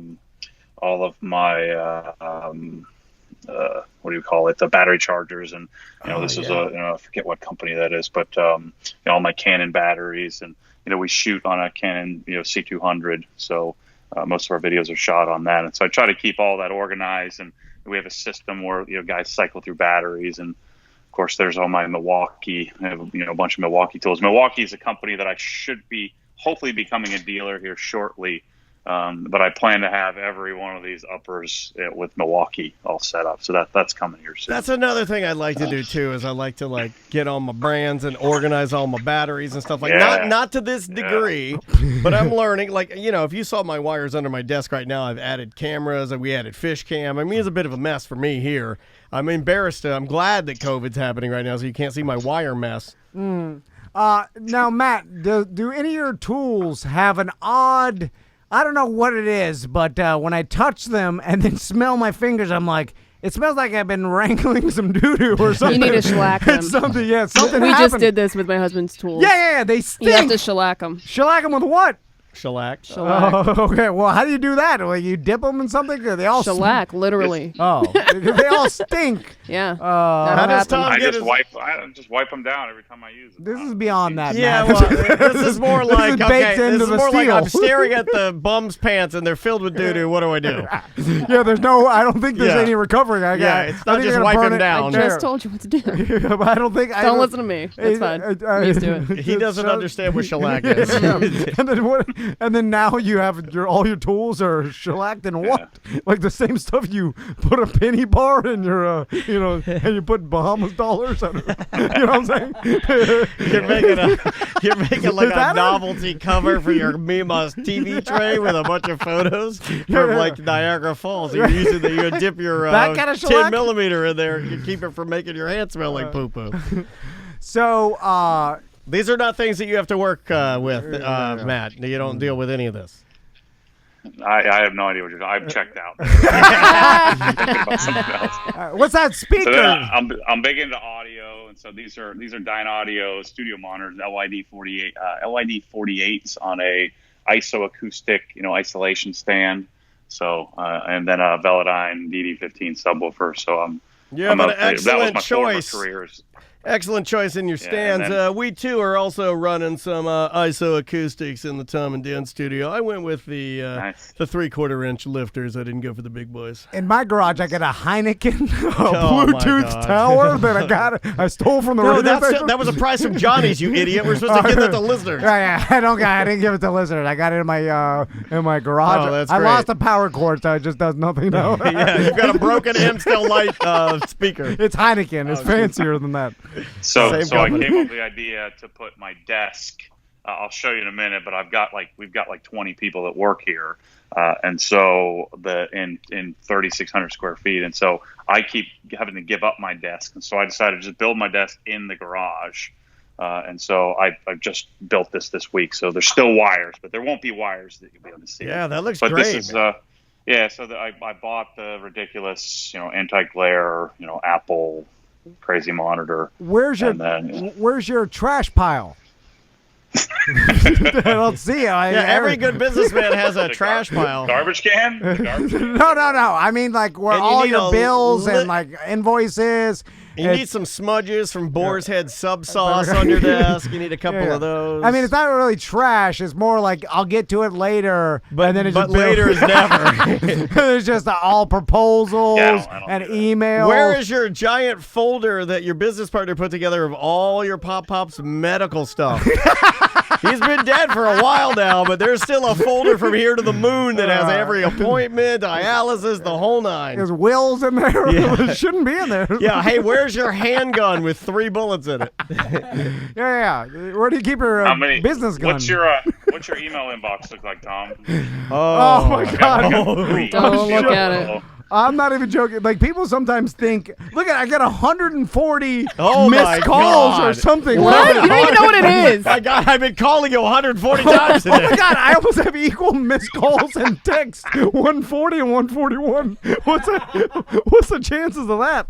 And With you, very high. And then my email. Well, it's because they tried calling you. My email. I have 4,323 unread emails. Oh my God. 4,223, Matt. Yeah, what do you think? I put it closer. Well, I have 3, but they've all been read. They need to get categorized. Categorized. Oh, categorized for what? Tom doesn't even know what that is. That's the red and unread. Tom thinks categorized is when you turn yourself into a cat. I've been categorized. If I'm growing a tail, I've been categorized. Oh, Lord. And then, so, again, this is a functioning warehouse. So we do have, this is my first private label product. So I actually had a follower make us like this digital filling station. So there's a pump down low. This is a tire dressing that I'm coming out with. So these are like bottles 1, 2, and 3. Oh, nice. So I'll be launching this. So I'll probably sell this out in about a couple of minutes once I turn it live. And is it a 3-step tire dressing system? Because now that's something I'm interested in. It's just a single. You would clean the tires and then you put it on. But, gotcha. Clean your tires? I've never heard of that. Like that's what touches the ground. I taught my daughter. I taught my daughter how to do it. She did it on the Ruckus. I have my daughter detailing my scooter now, Matt. You'd be very proud of me. She does a damn fine job. It's like cleaning the bottom of your shoes. Who does that? Well, first you got to wear shoes. And so then I have. This is where it gets a little not as nice and neat, but I've got humans everywhere. So because we don't have any room, so I've got 2 guys that work in the entryway here, And then I've got 3 guys as my media guys. Michael does cinematography and editing. Mike is graphic design and other editing. Bryce runs the team. Jeff's lead technical support. Kyle, who sits here, does all the garage design stuff. My God. Hey, wait a minute. They're all doing work, too. Hold on 1 second. First of all, I'm one employee's watching the show. Yeah. You're doing it. I don't mean it. Samantha's working. She's a producer. Our other employees just sitting here watching you. I don't want to tell you how to do your job, but number 1, everybody's working. That's a big no-no. Number 2, everybody has a desk. Are you crazy? You got to give the guy that does nothing a TV tray and the girl that does everything an even smaller TV tray. You idiot. Yeah, I don't know if you know business, Matt. Yeah, I don't think this is going to work, man. Yeah. You have a social media guy, you don't know what he does. He's at his own house. Hasn't left it. Run across here, so bear with me. I'm going to run and take you over next door. So my M3 is right there. Nice. Love it. What kind of car is that? Uh-oh, I think we're going to lose him. Uh-oh. Oh, it's an M3. Okay, here, we're back. Yeah. I'm back. You still with me? Yep, we got you. So here's where we ship. And so this is where we package and ship. We did $1.7 million last month, something like that. Oh my God. I was going to ask you. Bucket Land, yeah. I was talking to an acquaintance of both of ours, and he's like, hey, have you talked to Matt Lee? He had a record month. And then I'm like, oh, yeah, we did pretty well last month. I'm like, oh, my God. Yeah, well, not $1.7 million. We didn't even. Blew my shoes off. But we're doing it. The reason why I tell you that is to explain, like, we're doing it out of this little, like, this is 2,000 square feet. This is it. That's all we got. And so I got all these humans in here packing stuff, shipping it out, but not that many humans. We don't have a whole lot of space. Yeah, so this is where we pack and ship everything. Oh my God! All your employees have like Obsessed Garage. They all have on polos and logos and everything. We've been trying to make a polo. I want Butler to dress like Robin from Batman, and I want Samantha to wear lingerie. I'm not joking, Matt. I wear your nice Obsessed Garage polo. I'm like, we need a polo like this. And then Enemy Inc. was like, those are $48 a piece. I'm like, printed? And they're like, no, that's pre-printed. I'm like, oh my God. then we got some cheapo Nike ones, and then other ones that made our nipples hard every time we wore it. We got these, Matt. We got these polos to try and copy you, and they rub your nipples raw, like bloody, bloody. So I walk around in business meetings, my nipples are always hard, and then I got a big embroidered TNT giant. It's so stiff like a piece of cardboard. It's so heavy. It's bringing the shirt down. And when you put it in the dryer, it folds, and it's like a goddamn half. It looks like a clam. And then the collar on this thing is as wide as it's like Better Call Saul attorney, giant. I mean, we look like trash attorney with long sleeves. Makes us look like we're what did those Timberland. Shirts cost you? Were they like the $18 version? 18? That's way too expensive. They're cheap. They were like $7.99. Yeah, we're still in the midst of trying to make them too. Remember it's a 5.5 month project. You guys remember when everything was like either Cherokee or like that other company that was thick? It's called like Gunthington Farms. I think our polos are like Gunthington Farms. They're terrible. They're thick. They're thick ass Gunthington Farms. So here's all the microfiber towels that people buy. We turn these probably, 2 or 3 times a month because I don't have a lot of space. We have to turn inventory a lot. And so here's all our shirts, labeled, organized, lots of, pressure washer hose. So the hose that you saw over there, that's the 100-foot hose. I have my own power cords that we made. These are like a locking power cord. But normally those go up there. But we're having a real problem because the suppliers aren't able to supply. Normally we would have stuff stacked all over the place, but we're just rolling it out the door. Hold on. With my power cords, everybody knows to lock them together, you tie it in a knot. Where the old swoop-de-doo. You tie a knot in that thing and never. That's when I'm blowing my leaves, and then the knot keeps it from pulling it out. You'll not. I don't even bother doing that. I just usually it just gets and it unplugs and I'm like plug it back in. So this is when I whip people when these aren't straight. So I want these straightened out here. So we gotta keep these in. But these are all fittings for the pressure washers, and we do assemble them here. And we're about to. I bought another building, so we're going to be taking this to another building soon. But we have 5 or 6 more people coming to help pack because we're around 1,000, maybe 1,200 orders behind. So we're trying to respond to keep up with the demand. So that's the goal. In here, we're going to pack some more. We're going to put some more people in here to pack. So those 2 guys you saw in the other entry were over here. I moved them out, and now we have a couple of packers that are going to come in here. And then this is my podcast studio where we do our recording. So Chris runs the business, does all the bookkeeping, accounts payable, receivable, hires and fires people and all that. And then Kyle was the garage design. So he designs garages for people, but he runs it with a iron fist. Matt. Put one tool in the wrong place. Hey, fired. I noticed somebody decided to not wear their $68 polo today. Fired. How about I take this take you out front, use this pressure washer to blow the skin off your toes? Yeah. Any idea what it takes to get fired from this place? It's literally crime. That's it. That's really it. You have to commit a horrible crime. And then that's the only way. Then it's still, Yeah, it's all the fence. It's all the fence. Everybody else, then we do a mock. have a job here forever. Then we just do a mock trial. I can never fire you. Too awkward. Well, Matt, amazing, man. Really, really good stuff. What's amazing is that I remember when you were building this business before you had any of this, and I got fired from my real job. Yeah, remember? And talked about me getting fired from my real job, and I'm like, oh crap, I'm gonna have to sell my house and cars, and now it's awesome. It's so cool. What you've managed to build in such a short period of time has made me realize how bad I am at everything. We're 10 years in. Going or 11 now? Where are we? We're celebrating like our Diamond Jubilee anniversary. I still brag to people about getting this custom carpet.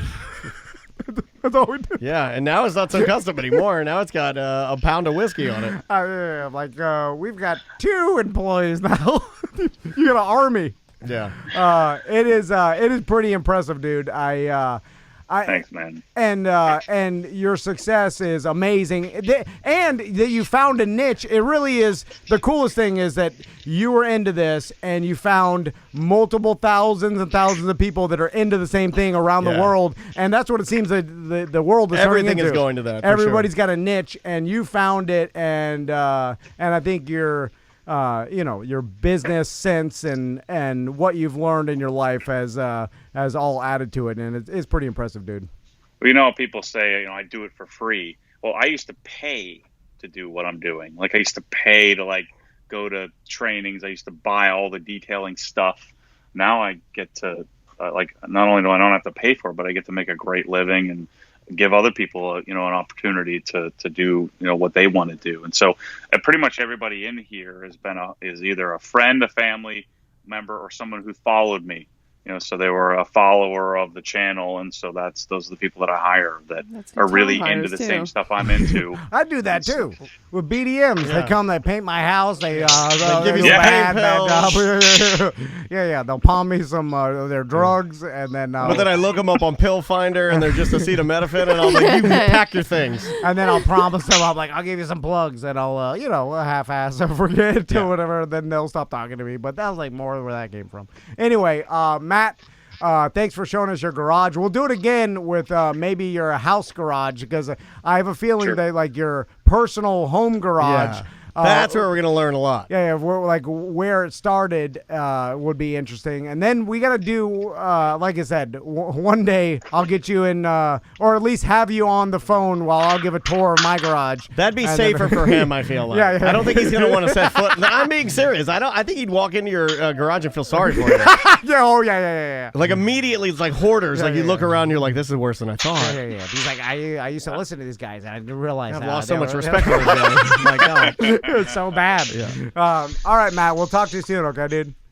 Appreciate it, guys. All right, see ya. man. Be good. That's Matt Moreman from the Obsessed Garage. Just search that on the old YouTubes. It is really impressive what Matt has built. Oh, I love it. And I know, like, it's so funny because every time we have Matt on, like, it rubs people the wrong way when he mentions like how much they he get so mad. how much he pays They for get stuff. I'm so like, mad. he's telling us the truth. Like, I find it I interesting. mean, he could lie and or go just be around like, and- nah, I don't want And to. you don't have to spend that kind of money on it. No. But, No, he's but choosing to. He's not forcing anybody to buy or do anything. People I take mean, it like an attack on them. Oh, yeah. That he tells like he's not like I've gotten to know Matt over the years. He's of a talking to nice him. guy. He- Also, if you don't he's know just his, logical. if Like, you don't know his full story about how he battles with anxiety and OCD and That's how it and started. compulsion. If Yeah. you don't know his full story, then and he's even said that he's like, I can see where I come off like harsh. Yeah. And unfeeling and maybe a little detached or obsessive, right? And that's exactly what he is. I mean, he has to battle that. But he's very direct and to the point. And you ask him a question, he'll tell you the truth. I like that. Last time he was Just here, people aren't used to it, so they're like, "Oh, he's bragging about how much money he he's spent." not bragging. He'll just tell you. He's just No, like, "Oh, yeah. this is how much this cost," and it's like it's not to brag. It's just the fact, and that's I relate to it. But I know people they get mad. They're like, "Oh, yeah, you could see it. You can see when people want to go in on it, and it's like, whoa, just slow down. No, it's all right. Just hear what he has to say. Yeah. Don't get mad about it. But we do have to take a break. Yeah. And we're gonna come back. I guess we're gonna finish out with some voicemail messages. Yeah, maybe I'll tell you about this Warren Yeah, do Buffett that. documentary because it kind of reminds me of Matt as just a very rational, logical. It doesn't why are you getting mad about that? I'm just telling you the truth, that kind of thing. Yeah. We'll take a quick break. Come back with more A Corporate Time with Tom and Dan right after this. Welcome back to A Corporate Time with Tom and Dan. I'm Tom. I am Dan. You were telling me about a documentary that you really, really enjoyed. So I think it's on Netflix or whatever. Just search for it. It's called Becoming Warren Buffett. And I ran across it last night. I've been on this documentary kick like every night. We kind of went through the last. We finished Ozark, and once there's no Saturday Night Live, which we will often watch, or John Oliver, or like that kind of thing. So now I'm just picking a documentary, a random one, and watching it each night. And so last night I watched Becoming Warren Buffett. It's on Hulu. At Hulu, okay, Yeah. perfect. And I don't think I have Hulu anymore. I can't keep track of them anymore. You probably got it with the Disney Plus bundle. I have so many different streaming services I that know, now they're like just that. spiraling out of control. It's out of control. That's what they're banking on too. You forget about them, and you're like, "I have Hulu. Oh, look I got on. I must have been I paying wanted for this that for months." Quibbly or whatever that Samantha was talking about. I signed up for something, but apparently I signed up for Quabbly. Oh, no, instead not of Quabbly. Quibbly. Yeah, and I Quabbly. did something wrong. Quabbly's bad. Yeah, there's You too wanna delete many that. different things. So this documentary is basically about Warren Buffett's life, and has him kind of explaining his whole life and stuff. And when you see it and you're looking at it, you're like, "Oh, okay," you get a better understanding. And this dude just seems like he is. I've been doing this lately where I'll say something is a mental illness, and I think probably people are like, "Oh, you're like calling someone with anxiety," or like what. That's what I call it. Is that wrong? Or Gilbert Godfrey, I'll say, "Oh, he's mentally ill," and then people are like, "Well, that's too far. He's not mentally ill." But people use mentally ill as a severe. I use the term mental problem about my own anxiety. I know. Mental all problem the is time. fine I because it always is a say, mental problem. I say, man, But that is a mental problem. But there's a spectrum. Like everybody has a mental problem. Yeah, I don't know if mentally ill is the correct terminology. Yeah. I guess I'm saying that as to be. I think over the mine's top been of- bad enough to qualify, but I understand what you're saying. But it's all spectrum. Some people like Sure. severe and then very very light. Mild, Like yeah. mild. There's a spectrum. We know. Yeah, so it seems like Warren Buffett's on some sort of spectrum because the guy's a brilliant mathematician or just understands numbers in a different way than other people, and has been since a kid. You know, and he's been into investments and he understood the stock market like as a young kid. That's crazy. He's to a me. genius. Yeah. And but very doesn't understand human emotion. Can't really wrap his head around how people act. He's like very up in his head all When the you time. were telling me about that this morning, okay, follow me with this. Were you trying to get me to look at you as if you are a modern day? Oh no. Am I right? No, I wasn't. Because when you were saying it, and you're like, he's a void of emotion. He doesn't give his wife back rubs. But he loves his sons. He loves his family. But and then I'm like, wait a minute, is he trying to tell me he is Warren Buffett? The Castleberry Buffett. It's spelled buffet. I'm Castleberry Buffet. It doesn't get you very far. Juicy crab leg. No, but it's like, when you see it and you watch this documentary and you're like, oh, like I understand, because for years we all just get the stories of like, look, Warren Buffett not giving his fortune to his kids, he's donating it all, and like you see these things. Oh, yeah. I like that. He's been driving the same car for so long, and he's been living in the same house his whole life. What's the headline to pull you in? He's worth $60 billion, and it turns out like through this documentary you're watching it, and he doesn't need anything. He's not into like elaborate, like super fancy things. Are numbers his hobby? Is that like? Yeah, it's a stock market. Like he gets a rush out of like buying and selling companies, like getting in stocks. Like it's just a tally, he said, in his head of like success. Like the more money he makes, it's just that's what he's obsessed with, kind of. Which kind of reminds me of like any super smart person, like a Matt Moreman or whatever. He's obsessed with the accomplishment, not necessarily the value of what he achieves monetarily. He mentioned, so then he married a woman that is very like philanthropic, and she wants to help people, and she's kind of more of a hippie. So almost opposite. You see what I mean about he can pick and choose when he wants to actually correctly say things? It's crazy. I know. Doesn't even make any sense. I think it's a scam. This whole time he's a genius. I had a whole bit about this, that he's just pulling this card to. But anyway, yes. So he married this lady who's very philanthropic. Yeah, and see, I can barely say. And so now during the documentary, you find out that she kind of like their marriage didn't necessarily work out the way she wanted. So she moves to San Francisco to kind of like, because he's got so much money that there's just unlimited money for anybody to use, So she moves to San Francisco to kind of like start a foundation and do stuff out there. Cool. Yeah. So, and he just stays in Omaha. Do all marriages eventually become like that? Maybe. I feel like I'm heading that direction. But they continue to be married, and he loved her and stuff. It was just one of those things where the guy is not very emotional and just like set, like even his kids are like, my dad used to just read the newspaper. Like he would talk about, he'd read for like 5 hours a day, newspaper, everything that he can get a hold of, financial statements and stuff, study. And he would just be up in his own head reading financial, and his kids, it's like the wife did most of the raising of the kids and stuff. So she moved out anyway. So when basically he ended up, and people know this, but he donated all his, or is going to donate all his fortune to the Bill and Melinda Gates Foundation. He met them a while back, and he realized through his wife, like kind of taught him, like, and obviously to give him money away. The best way he can honor her in his passing would be to do that. Yeah. And what do his kids think? There's no rub there. They're cool with it, right? They all run foundations and stuff, because if you think about it, because they're like their mom. It's unlimited money, so none of them need anything. They all can buy what they need, but it's funny because if what you need is reasonably priced, no matter, even if it's really expensive, like you could buy a nice house, but like, or he's not, none of the kids or him are going out and buying like gigantic chic like mansions and yachts. It's not what they need. You're not buying a Jerry Jones. That was how they were raised, right? Yeah.